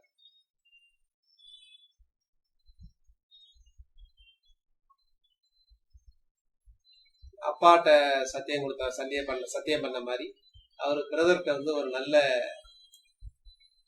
நல்ல ரிலேஷன் வச்சுக்கிட்டு இருந்தார். அதனால அந்த உள்நாட்டு போர் வராம அவர் வந்து ஒவ்வொரு பிரதருக்கும் வந்து இண்டிவிஜுவலா ஒரு பவர் கொடுத்தார். The growth of Afghan power in the region around Bihar and Uttar Pradesh under the leadership of Sher Shah தான் அவருக்கு பேர் வந்து ஷெர்கான் அப்படின்னு சொல்லுவாங்க. ஷெர்கான் அவர் வந்து தன்னந்தனியாக ஒரு புலியை வந்து கொண்டிருப்பார்.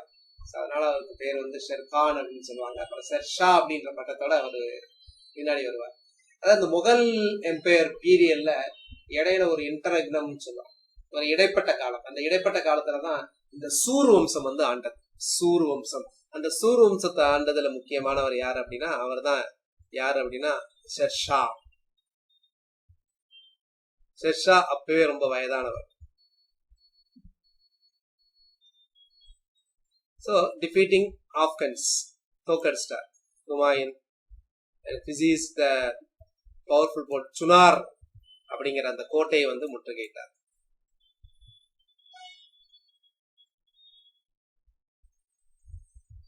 அப்போ அவர் போய் சொல்லியிருப்பார்ல நிறைய பேர், ஒரு முற்றுகையிட்டோன்னு என்ன பண்ண 4 months வந்து பாத்தீங்கன்னா உங்களுக்கு லாயரா இருப்பேன் அப்படின்னு, முகலுக்கு லாயரா இருப்பேன்னு ஷெர்ஷா சொன்னதை நம்பி அவர் அந்த கோட்டையை வந்து வித்ட்ரா பண்ணதுல இருந்து கைவிட்டுட்டார். இதான் இவர் பண்ண ஒரு மிஸ்டேக்ஸ். பின்னாடி வந்து ஷெர்ஷா வந்து திரும்ப ஷெர்கான் அப்படின்னு ஷெர்ஷா வந்து திரும்ப வந்து இவரை தோற்கடிச்சிருவார். யார? ஹுமாயூனை பின்னாடி தோற்கடிச்சிருவார்.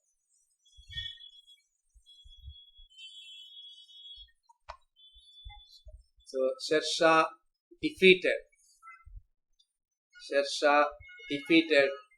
Humayun at the Battle of என்னது சௌச்சா. Battle of சௌச்சா அப்படிங்கிறது ரொம்ப ரொம்ப முக்கியம். அதுல கதையா இருக்கும், ரொம்ப முக்கியம். இதான் முக்கியம் எக்ஸாம் பாயிண்ட் ஆஃப் வியூல. So Battle of சௌச்சா போர். இந்த சௌச்சா போர்ல வந்து ஷெர்கான் வின் பண்ணிடுறார். 7000 முதல் nobles and the soldiers were killed and Humayun himself had to flee for his life by swimming across the gap. இவர் வந்து ஒரு நீச்சல் வீரர். அவர் தான் வந்து இவரை வந்து பாத்தீங்கன்னா காப்பாத்துவார்.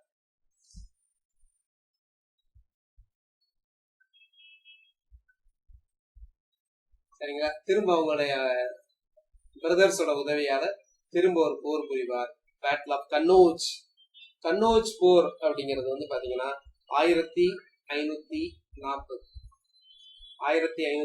வந்து கன்னோஜ் போர். இதுல வந்து Humayun defeated and overthrown by the Sherkan. அப்ப இங்க இருந்து என்ன பண்ணாரு அப்படின்னா தப்பிச்சு எங்க போயிடார்? பெர்ஷியாவுக்கு போயிடார். பெர்ஷியானா என்னது? ஈரானுக்கு போயிடார். அங்க இருந்தா நாடோடியாக இருப்பார். அந்த சமயத்துலதான் அக்பரே பிறந்திருக்கார். சோ சௌச்சா போர் 1541. அதுக்கப்புறம் பேட்டில் ஆஃப் கன்னோசி போர். கன்னோசி போர்ல வந்து கம்ப்ளீட்லி, அதாவது தோற்கடிக்கப்பட்டார், முழுவதுமாக தோற்கடிக்கப்பட்டது வந்து கன்னோஜ் போர். இந்த பேட்டில் வந்து Sher Khan Humayun's army completely routed and battle he became the prince without a kingdom. அவர் ஒரு இளவரசர் தான், ஆனா நாடற்ற ஒரு அரசர் ஆவார். சோ கன்னோஜ் போர் 1540 முக்கியமானது.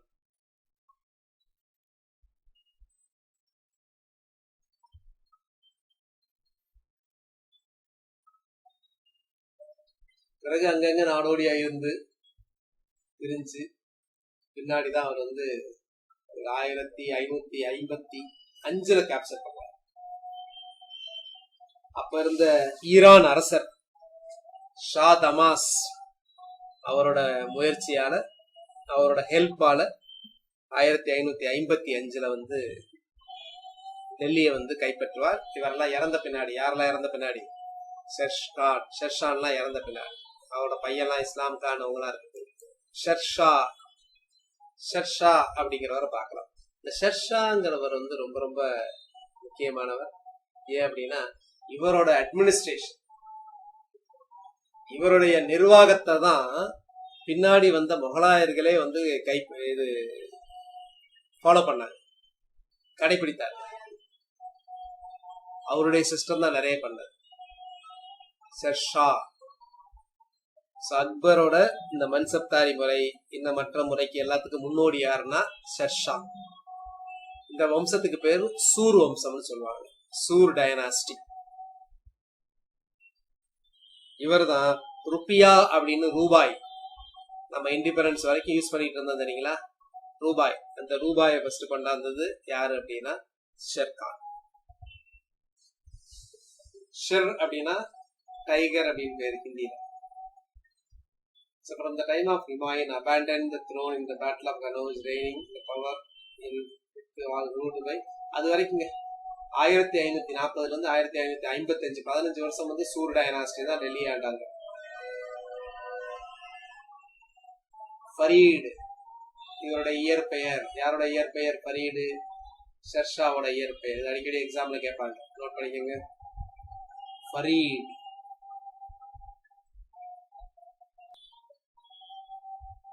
இவர் வந்து பாத்தீங்கன்னா ஃபரீத் என்று அழைக்கப்பட்டார். இவர் ஒரு புலியை கொண்டதனால் அவருக்கு பேரு ஷெர்கான் என்று அழைக்கப்பட்டார். தூண், அதாவது அரியணை யாருன்னா ஷான் போட்டுக்குவாங்கல்ல, அதுக்கப்புறம் ஷெர்ஷா என்று அழைக்கப்பட்டார்.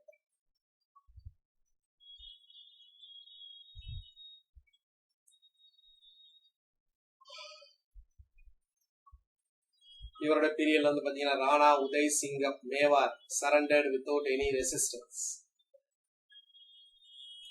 எதிர்ப்பு தெரிவிக்காமல் அவரோட சரணடைந்தார்.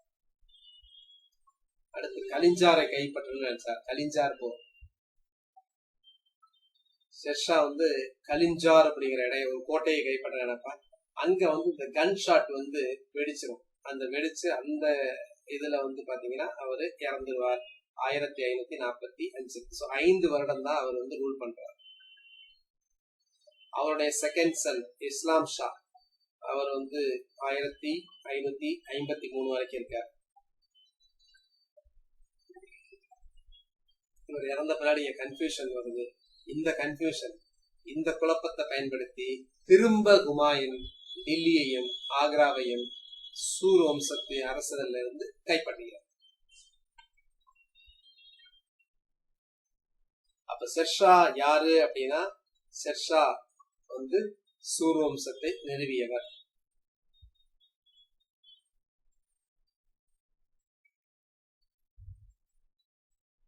ஷெர்ஷாவோட அப்பா யாரு அப்படின்னா ஹசன் சூரி.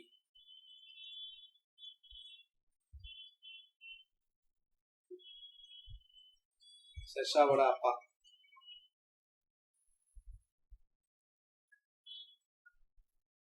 இவரோட பீரியட்ல தான் ரொம்ப சொன்னேன், நல்ல லேண்ட் ரெவன்யூ சிஸ்டம் வச்சிருந்தார். லேண்ட் ரெவன்யூ,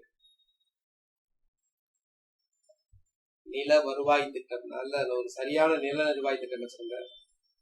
நிறைய ரோட்ஸ் கன்ஸ்ட்ரக்ட் பண்ணார். காயின்ஸ் கன்ஸ்ட்ரக்ட் பண்ணாங்க. வெயிட்ஸ் அண்ட் மெஷர்ஸ், எடை அளவைகள், இது எல்லாமே பண்ணியிருந்தாங்க. வெயிட்ஸ் அண்ட் மெஷர்ஸ் எல்லாமே பண்ணி. ஸோ ஒரு பக்க அட்மினிஸ்ட்ரேஷன் கொடுத்தவர் வந்து யார் அப்படின்னா ஷெர்ஷா.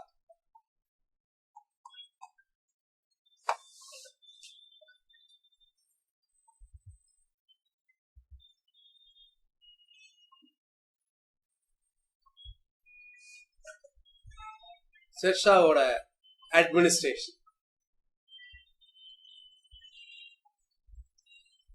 அதான் கிராண்ட் ட்ரங்க் ரோடு அதெல்லாம் ரிப்பேர் பண்ணார். கிராண்ட் ட்ரங்க் ரோடு,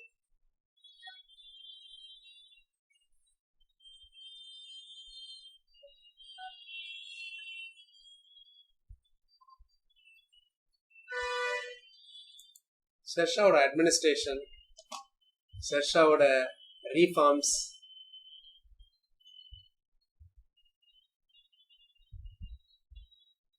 அதெல்லாம் பார்த்தோம்னா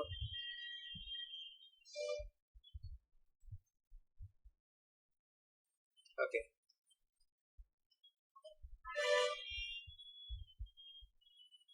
ஷெர்ஷா ஏற்கனவே சொன்னேன். ஷெர்ஷா வந்து பாத்தீங்கன்னா ஒரு அவரோட பீரியட்ல அஃபீஷியல்ஸும் முக்கியமான அஃபீஷியல்ஸ் எல்லாம் அப்பாயின்ட் பண்ணியிருந்தாங்க. அதான் பின்னாடி உள்ளவங்களும் பண்ணியிருந்தாங்க. இவரோட பீரியட்ல வந்து பாத்தீங்கன்னா அந்த சுல்தானேட்ல இருந்தது அப்படியே கொஞ்சம் கண்டினியூ ஆச்சு. நம்ம ஏற்கனவே பார்த்திருக்கோம். திவானி வாசீர் அப்படிங்கிறது revenue and finance. Diwani Urs அப்படின்னா ஆர்மி. இது எல்லாமே நம்ம பார்த்ததுதான். திவானி ரிசாலாத்னா என்ன சொல்லுங்க பார்க்கலாம். திவானி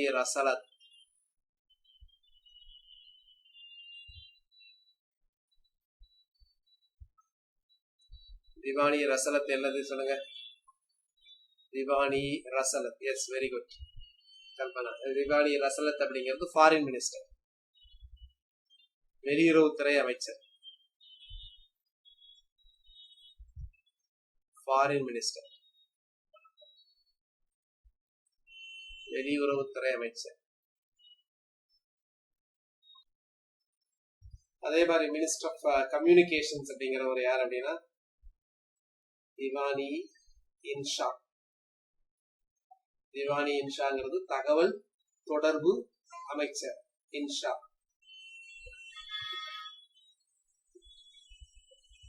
அதே மாதிரி இங்க நிறைய ஒரு பரீடு வச்சிருந்தாரு. பரீடு ஏற்கனவே சொல்லியிருந்தேன். பரீத்னா என்னது? பரீடு அப்படின்னா என்னதுன்னா இன்டெலிஜென்ஸ்.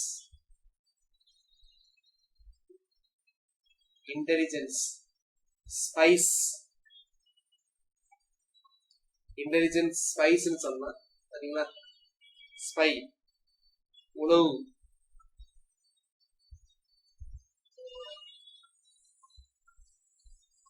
இவர் வந்து தன்னுடைய எம்பையர்ஸ் இருக்குல்லங்க, அவருடைய எம்பையர்ஸ் வந்து எப்படி பிரிச்சிருந்தார் அப்படின்னா அவருடைய கிங்டம், அவருடைய அரசு எப்படி பிரிச்சிருந்தா அப்படின்னா சர்க்கார் அப்படின்னு பிரிச்சிருந்தார். சர்க்கார்ஸ்.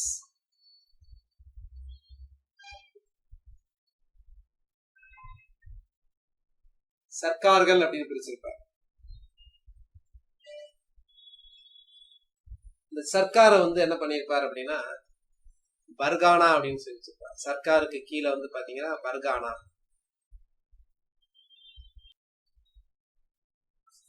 லோயஸ்ட்ங்கிறது வந்து பாத்தீங்கன்னா வில்லேஜ் தான் லோயஸ்ட் அட்மினிஸ்ட்ரேஷன்.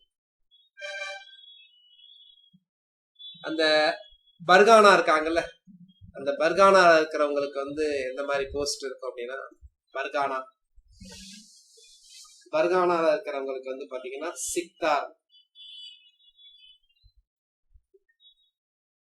சிக்தார் அப்படின்னா யாருன்னா மிலிட்டரி ஆபீசர்.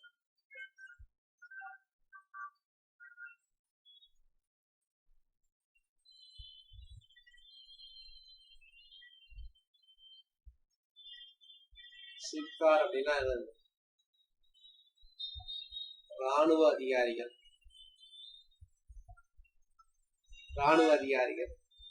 அதுல அமின்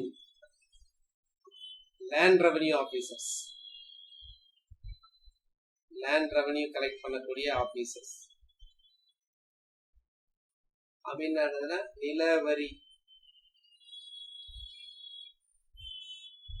நில வருவாய் கலெக்ட் பண்ணக்கூடிய அதிகாரிகள்.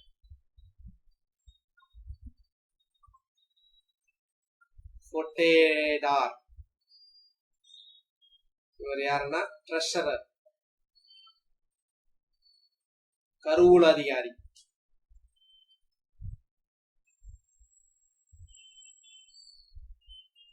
போர்த்தார்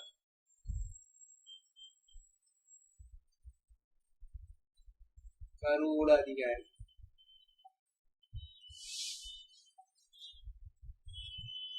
அடுத்து வந்து பாத்தீங்கன்னா கர்கூன்ஸ்.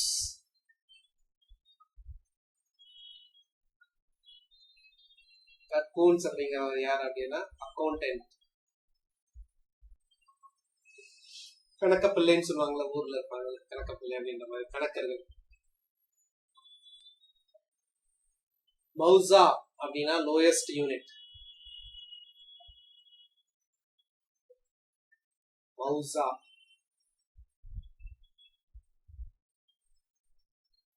மௌசா மௌசா அப்படின்னா என்னதுன்னா வில்லேஜ்,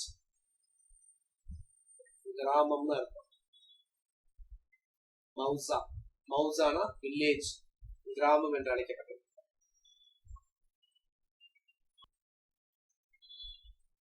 இங்கே வந்து பாத்தீங்கன்னா ஜாகீர்ஸ், இதுதான் ரொம்ப முக்கியமானது. இதை பின்னாடி ஃபாலோ பண்ணாங்க. டெல்லி சுல்தான்ல அந்த ஜாகீர் அப்படின்னு கொடுத்தாங்க. இங்க வந்து பாத்தீங்க அப்படின்னா அப்படியே அந்த ஜாகீர் அப்படிங்கிறது என்ன ஆச்சுன்னா ஜமீன்தாரி அப்படின்னு ஆச்சு.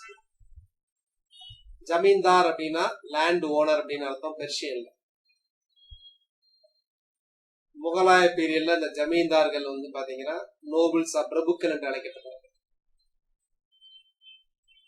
அவங்க சொந்தக்காரங்க, பிரபுக்கள், இவங்களுக்கு எல்லாமே இந்த லேண்ட் கொடுத்தாங்க.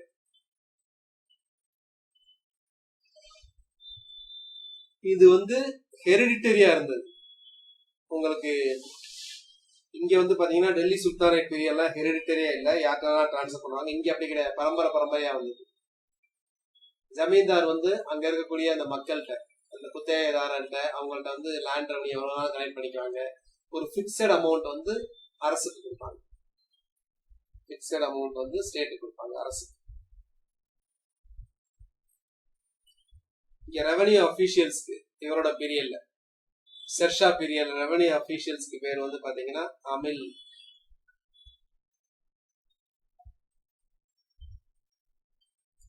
உங்களுக்கு வந்து ரெவன்யூ ஆபீசர்ஸ்.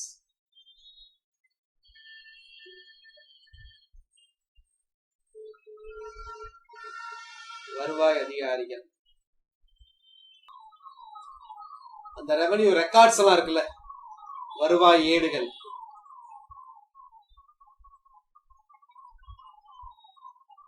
ரெவன்யூ ரெக்கார்ட்ஸ், அதெல்லாம் மெயின்டைன் பண்ணக்கூடிய அந்த அதிகாரிக்கு பேர் வந்து பாத்தீங்கன்னா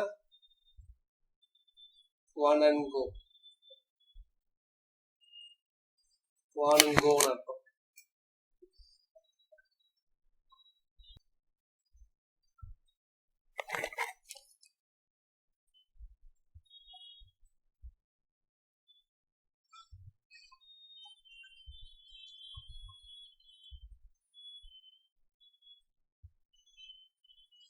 நல்ல சாலை போட்டாருங்க. ஹைவே சிஸ்டம் வந்து ரொம்ப பண்ணது இவர்தான். கிராண்ட் ட்ரங்க் ரோடு இருந்தது தெரியுங்களா, இண்டஸ்ல இருந்து வெஸ்ட் சோனார்கன். இது எங்க இருந்து எங்கன்னு ஒரு தடவை கேட்டிருந்தாங்க. மேற்கு சிந்து பகுதியிலிருந்து வங்காளத்தின் சோனார்கான் வழியாக செல்லக்கூடிய அந்த பெருவழியை வந்து செப்பரேட்டார்.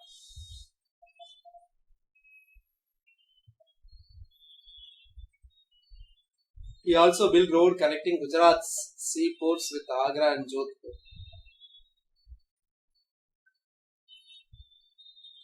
இது ரொம்ப முக்கியமானதுங்க. வழிநெடுகும் நிறைய சாரைஸ் இருக்கும். சாரைஸ் என்ன தெரியுமா? Rest house.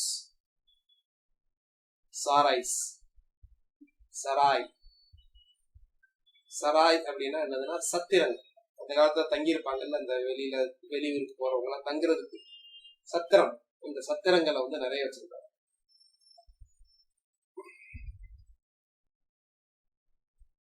இவரோட பீரியட்ல 1800 நினைக்கிறேன், 1800 சராய்ஸ் இருந்ததா அப்படின்னு சொல்லி.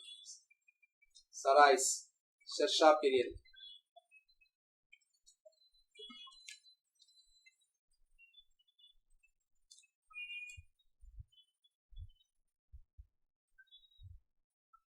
கிட்டத்தட்ட 1800 சாராய்ஸ். அந்த அளவுக்கு வந்து நிறைய சத்திரங்கள் வந்து அங்க கட்டியிருந்தார். இன்னைக்கு வரைக்கும் ஷெர்ஷாவா உருவாக்கப்பட்ட சில சராய்கள் இன்னைக்கு வரைக்கும் இருக்கு. அந்த சாராய்க்கு பக்கத்துல அப்படியே நகரங்கள் வந்து உருவாயுது. ஜமீன்தாரி முறை பார்த்தோம்னா. அடுத்து Sher Shah practised charity and large scale. நிறைய நற்தொண்டுகள் செஞ்சார். Destitute people, especially ஆதரவற்றவர்கள்.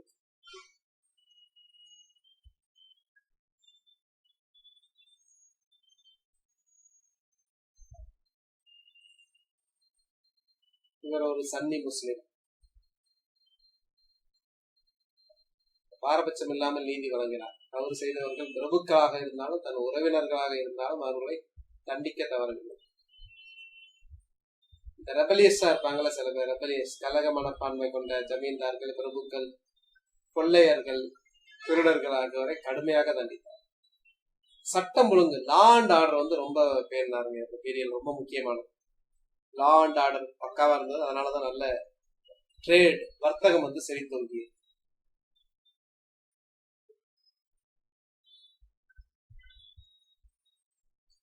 இந்த அக்பரோட நிதி நிர்வாக முறையில வந்து முக்கியமானவர் யாருன்னு எக்ஸாம்பிள் அடிக்கடி கேட்பாங்க. யாருன்னா தோடர்மால். அது வந்து இவரை தான் பின்பற்றாங்க. இங்கதான் இருந்தா சொல்ல போனா. The fiscal administration for which Akbar Todarmal have been highly praised was largely based on the method of Sher Shah. Sher Shah பண்ணாதான் பண்ணியிருந்தாரு தோடர்மால்.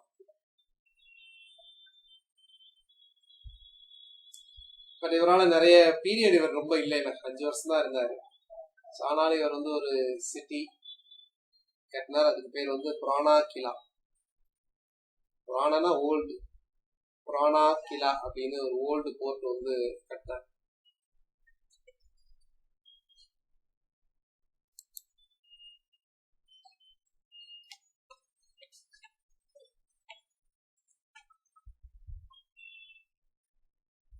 அதே மாதிரி இவரோட பீரியட்ல சசாரம் அப்படிங்கிற இடத்துல மசோலியம். இவரோட இது வந்து கல்லறை வந்து எங்க இருக்கு அப்படின்னா சசாரம்.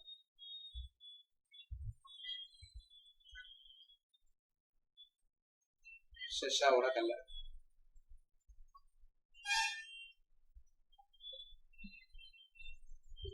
ஷெர்ஷாவோட பீரியட்ல தான் ஒரு முக்கியமானவர் ஒரு புத்தகத்தை எழுதினார். யார் சொல்லுங்க பார்க்கலாம். ஒரு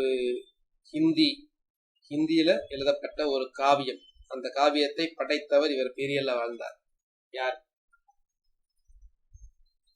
சொல்லு. ஷெர்ஷா பீரியட்ல ஒரு முக்கியமானது படைக்கப்பட்டது. உங்களுக்கு தெரிஞ்ச புத்தகம் தான். படமே பார்த்திருப்பீங்க. யாரு தெரியுமா? மாலிக் முகமது ஜெயசி எழுதின புத்தகம். மாலிக்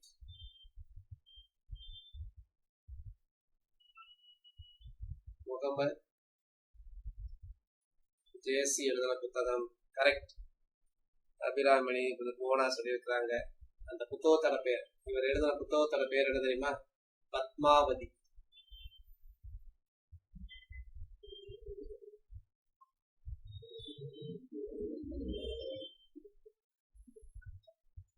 பத்மாவத் இவரோட பீரியட்ல தான் இருந்தது.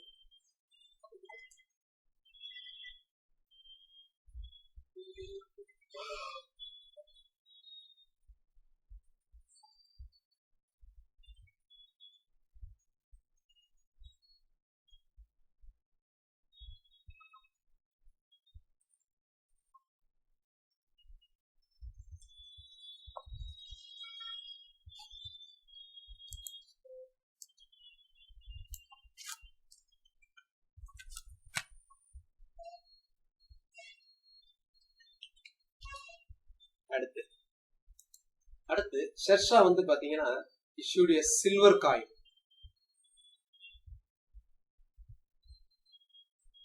வெள்ளி நாணயம்.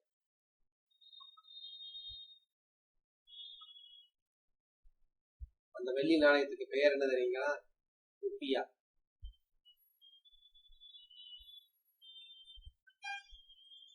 ருப்பியாங்கிற வெள்ளி நாணயம். இதுதான் இப்ப இருக்கக்கூடிய மாடர்ன் ருப்பிக்கு ப்ரீகர்சர் அப்படின்னு சொல்லுவாங்க. ப்ரீகர்சர் இந்த வார்த்தை கேட்பாங்க. ப்ரீகர்சர் அப்படின்னா என்னது? இங்கிலீஷ்ல முன்னோடி, தமிழ்ல வந்து அதுக்கு பேரு முன்னோடின்னு சொல்லுவாங்க. ப்ரீகர்சர்.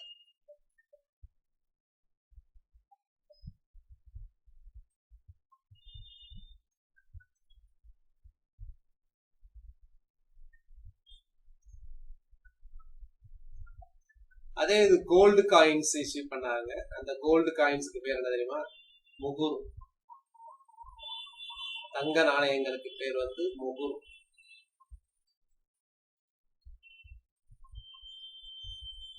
காப்பர் காயின்ஸ், காப்பர் காயின்ஸுக்கு பேர் வந்து தாம். காப்பர் காயின்ஸ் அது வந்து தாம் என்று அழைக்கப்படும்.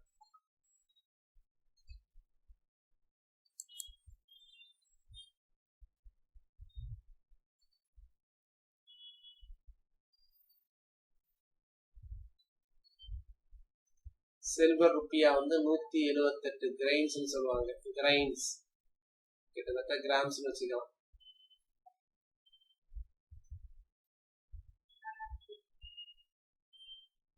முகுர் காயின்ஸ் வந்து 169 கிரைன்ஸ் சொல்றாங்க. அங்க கிரைன்ஸ் யூஸ் பண்ணுவாங்க. ஒரு கிரைன்ங்கிறது 0.065 கிராம்ஸ். ஒரு கிரைன், எஸ்பெஷலி இந்த கிரைன்ங்கிறது கன் பவுடருக்குலாம் யூஸ் பண்ணக்கூடிய கன் பவுடர் வந்து இந்த கிரைன்ஸ் சொல்லுவாங்க. அதுக்கப்புறம் வந்து பாத்தீங்கன்னா வரி, லேண்ட் ரெவன்யூ வந்து பாத்தீங்கன்னா 1/3 இருந்தது. 1/3 வந்து வரி வசூலிக்கப்பட்டது. கேஷா பணமா கொடுக்கலாம் அல்லது அந்த பயிரா கொடுக்கலாம். கேஷ் ஆர் கிராப்பா கொடுக்கலாம். லேண்ட் மெஷர் யூஸ் பண்றதுக்கு என்ன யூஸ் பண்ணாங்க அப்படின்னா சிக்கந்தரி,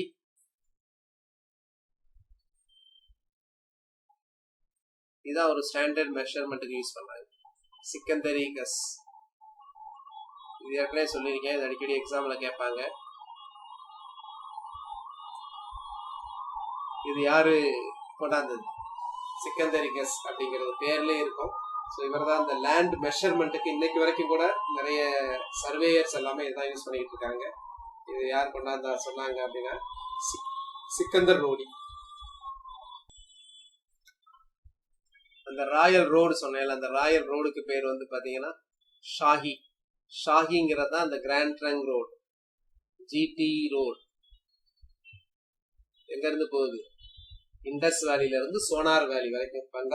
பெங்கால் இண்டஸ் வேலிக்கும் சோனார் வேலிக்கும் இடையில். இந்த லேண்ட் ரெவன்யூக்கு வந்து 2 சிஸ்டம் யூஸ் பண்ணாரு. அது என்ன அப்படின்னா பட்டா சிஸ்டம். ஸோ குபாலியாத் அப்படிங்கிற அந்த லேண்ட் ரெவன்யூ சிஸ்டம் 2 யூஸ் பண்ணிருந்தாங்க.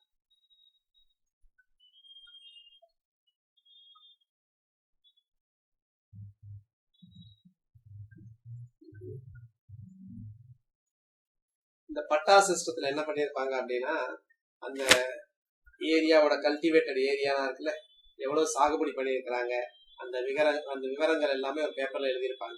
இந்த பட்டா சிஸ்டத்துல அதான் பின்னாடி இப்படி பட்டான்னு வந்துருச்சு. அந்த இதோட சொத்து பட்டான்னு வந்தது.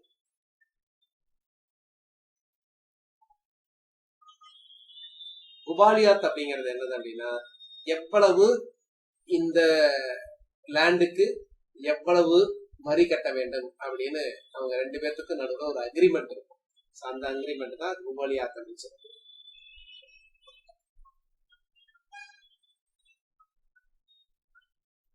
ஓகே, ஸோ இதான் மெயினா அவருடைய ரீஃபார்ம்ஸ்.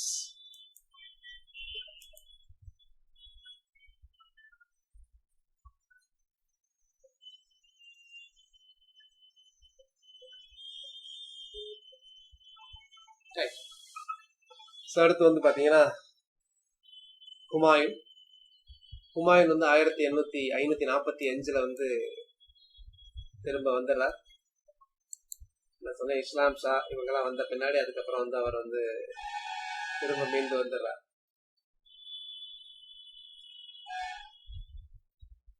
அவருக்கு பின்னாடி வலிமை குண்டிய அரசர்கள் 10 ஆண்டுகள் ஆட்சி புரிந்தார்கள். ஏன்னா 445 ஷெர்ஷா இருந்தார். 1555 தான் ஹுமாயூன் வந்து பண்றார். கன்னௌஜ்ல இருந்து போர்ல தப்பியோடிய ஹுமாயூன் பாரசீகத்தில் தஞ்சம் புரிந்தார். பின்னர் பாரசீக படைகளுடன் ஆப்கானிஸ்தான் சென்ற ஹுமாயூன் காந்தகாரையும் காபூலையும் கைப்பற்றினார். ஆனால் அவருடைய சகோதரர் கம்ரான் அவர் கைப்பற்றிய பகுதிகளை அமைதியாக ஆட்சி புரிய ஹுமாயூன் அனுமதிக்கவில்லை. சகோதரர்களுக்கு இடையில் போராட்டம் தீவிரப்பட இறுதியில் சமாதானத்தில் முடிந்தது. இதனிடையே சூர் பேரரசு பல துண்டுகளாக சிதைவடைந்தது. எனவே ஹுமாயூன் படையெடுப்பு எளிதானது. முகலாயின் வருகையை கண்ட பஞ்சாபில் இருந்த ஆப்கானிய படைகள் தப்பியோட ஹுமாயூன் வந்து மீண்டும் பேரரசானார். ஆனா அவர் வந்து பாத்தீங்கன்னா ஒரு லைப்ரரியில இருந்து கீழே விழுந்து அவர் வந்து ஹுமாயூன் வந்து இறந்துருவார். ஹுமாயூன் வந்து கைப்பற்றினது சரிங்களா, கைப்பற்றினது யாரோட ஹெல்ப் அப்படின்னு பாத்தீங்கன்னா பாரசீக ரூலர், பாரசீக அரசர். இது ஒரு வருஷம் கேட்டிருந்தாங்க. அந்த பாரசீக அரசர் யாரு பேர் அப்படின்னா ஷா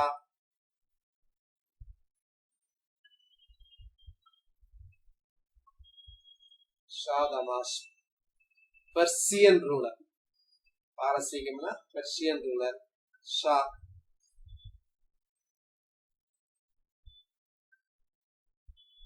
ஷா தமாஸ்.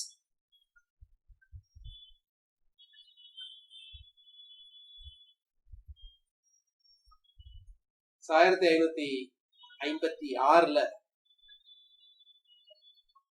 ஒரு அந்த லைப்ரரியில இருந்து கீழே விழுந்து இறந்துடுவார். யாரு? ஹுமாயூன்.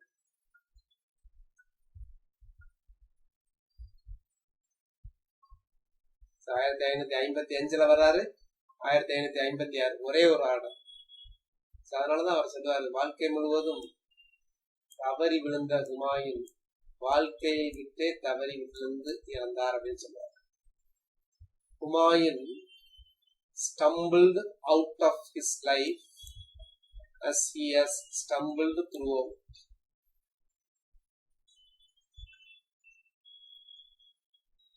எப்படி சொல்லலாம் அப்படின்னா தமிழ்ல தவறி விழுந்தன்னு சொல்லக்கூடாது, வாழ்க்கை முழுவதும் தவறிக்கொண்டே இருந்த ஹுமாயூன் வாழ்க்கையை விட்டே தவறி விழுந்து இறந்தார். வாழ்க்கை முழுவதும் தவறிக்கொண்டிருந்த ஹுமாயூன் தவறி விழுந்து வாழ்க்கையை விட்டார். ஓகே, இதுதான் ஹுமாயூனுடைய டாம். ஹுமாயூனை பத்தி அவருடைய பயோகிராஃபி எழுதுனாங்க. யார் எழுதுனா? ஹுமாயூனோட கல்லறை இது. ஹுமாயூனோட பயோகிராஃபி எழுதுனது யாருன்னா அவருடைய சிஸ்டர். அது எழுதிக்கங்க, ஹுமாயூன் நாமா.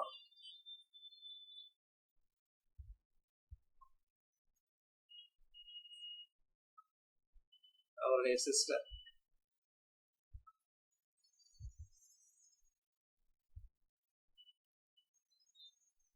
குல்பதான் பேகம்.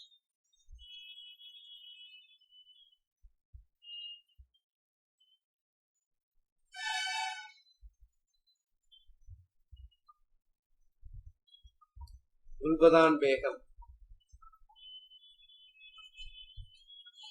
அவருடைய சிஸ்டர் வந்து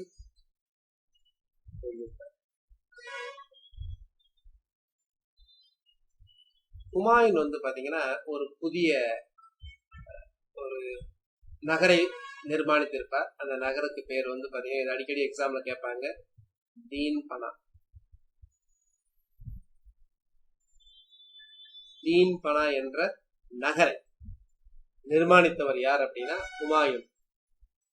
ஹுமாயூன் வந்து தீன் பனா ரொம்ப முக்கியமானது. இதெல்லாம் இந்த டெல்லியோட நிறைய நிறைய சிட்டியெல்லாம் சேர்ந்தது தான் டெல்லி, சரிங்களா? ஸோ அந்த மாதிரி இந்த தீன்பனா அப்படிங்கிறது.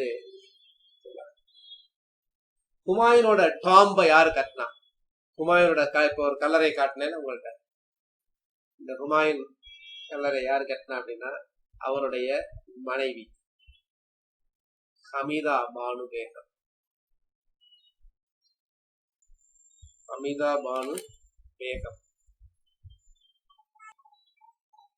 ஹுமாயூனோட சிஸ்டர் சொல்லிட்டு அவங்கதான் வந்து பாத்தீங்கன்னா குல்பதான் பேகம். குல்பதான் பேகம் தான் ஹுமாயூன் நாமா அப்படின்னு எழுதினாங்க. அது மாதிரி முகல் பெயிண்டிங் இருக்குல்ல, இவர் பெர்ஷியால அங்கங்க நாடோடியா அலைஞ்ச நேரத்துலதான் இந்த பெயிண்டிங் எல்லாமே பாத்தீங்கன்னா பெர்ஷியால இருந்து கத்துக்கிட்டு ஃபர்ஸ்ட் அந்த பெயிண்டிங்க்கு அடித்தளம் போட்டது யார் அப்படின்னா ஹுமாயூன் தான். பெயிண்டிங் சித்திரங்கள் வரைவதற்கு அடித்தளம் போட்டவர். இதே சித்திரம் எக்ஸாம்ல கேட்டிருந்தாங்க ஒரு தடவை, சொல்லுங்க பார்க்கலாம், தெரிஞ்சவங்க சொல்லுங்க. And whose period the painting reached zenith. ஜெனித்னா என்னதுன்னா ரொம்ப உச்சகட்டத்தை அடைந்தது. யாருடைய எந்த மொகலாய அரசருடன் பீரியட்ல வந்து சித்திரம் வந்து அந்த சித்திரக்கலை உச்சபட்சம் அடைந்தது, உச்சகட்டம் அடைந்தது. யாருடைய எந்த அரசரின் இதெல்லாம் அடிக்கடி கேட்பாங்க, இது யூபிஎஸ்சிலையும் கேட்ட கொஸ்டின்ஸ். இவர் வந்து பாத்தீங்கன்னா இவர் கூட வரும்போதே 2 பெயிண்டர்ஸை கூட்டு வருவாரு. அந்த 2 பெயிண்டர்ஸ் தான் பின்னாடி வந்து அக்பரோட அவையில இருப்பாங்க. யாரு அப்படின்னா மிர், பேர் எழுதிக்கங்க, Mir Sayyid Ali and Abdul Samad. ஈரான்ல கூட்டு வருவாங்க. பின்னாடி வந்து அக்பரோட அவையை அலங்கரித்தவங்க இவங்கதான். அக்பரோட பீரியட்ல நிறைய பெயிண்டிங் பண்ணதெல்லாம் யாருதான்? மிர்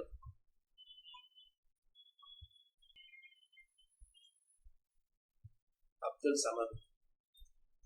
மிர் சையத் அலி அண்ட் அப்துல் சமத். இது வந்து பெர்ஷியால இருந்து கூட்டு வந்தார். ரைட், நான் இன்னொரு கொஸ்டின் சொல்லியிருந்தேன், அதுக்கு ஆன்சர் பண்ணியிருக்கிறாங்க. ஆஷா சாந்தி, அருள் சுந்தரம், அபிராமி மணி ஆன்சர் பண்ணியிருக்காங்க. That's correct. ஸோ அது என்ன அப்படின்னா யாருடைய எந்த முகலாய அரசர் பெயர் வந்து சித்திரம் பெயிண்டிங் அது வந்து உச்சபட்சத்தை அடைந்தது அப்படின்னா Jahangir. Correct, answer is Jahangir.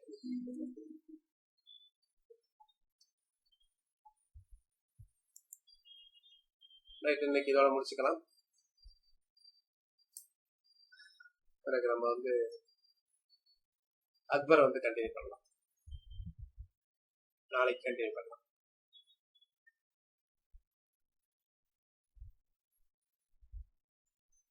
Test batch details நான் சொல்லிட்டேன்.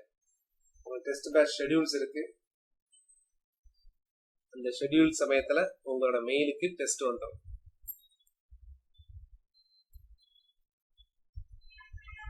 அது நீங்க ப்ரிப்பேர் பண்ணியிருந்தீங்க அப்படின்னா நீங்க எழுதிக்கலாம். இங்க நமக்கு வகுப்பு நடக்க அந்த நடக்கிறதுக்குரிய டெஸ்ட் அது தனியா நடந்துட்டு இருக்கும்.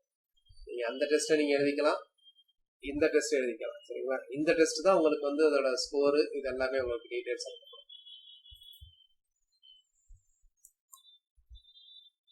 தேங்க்யூ.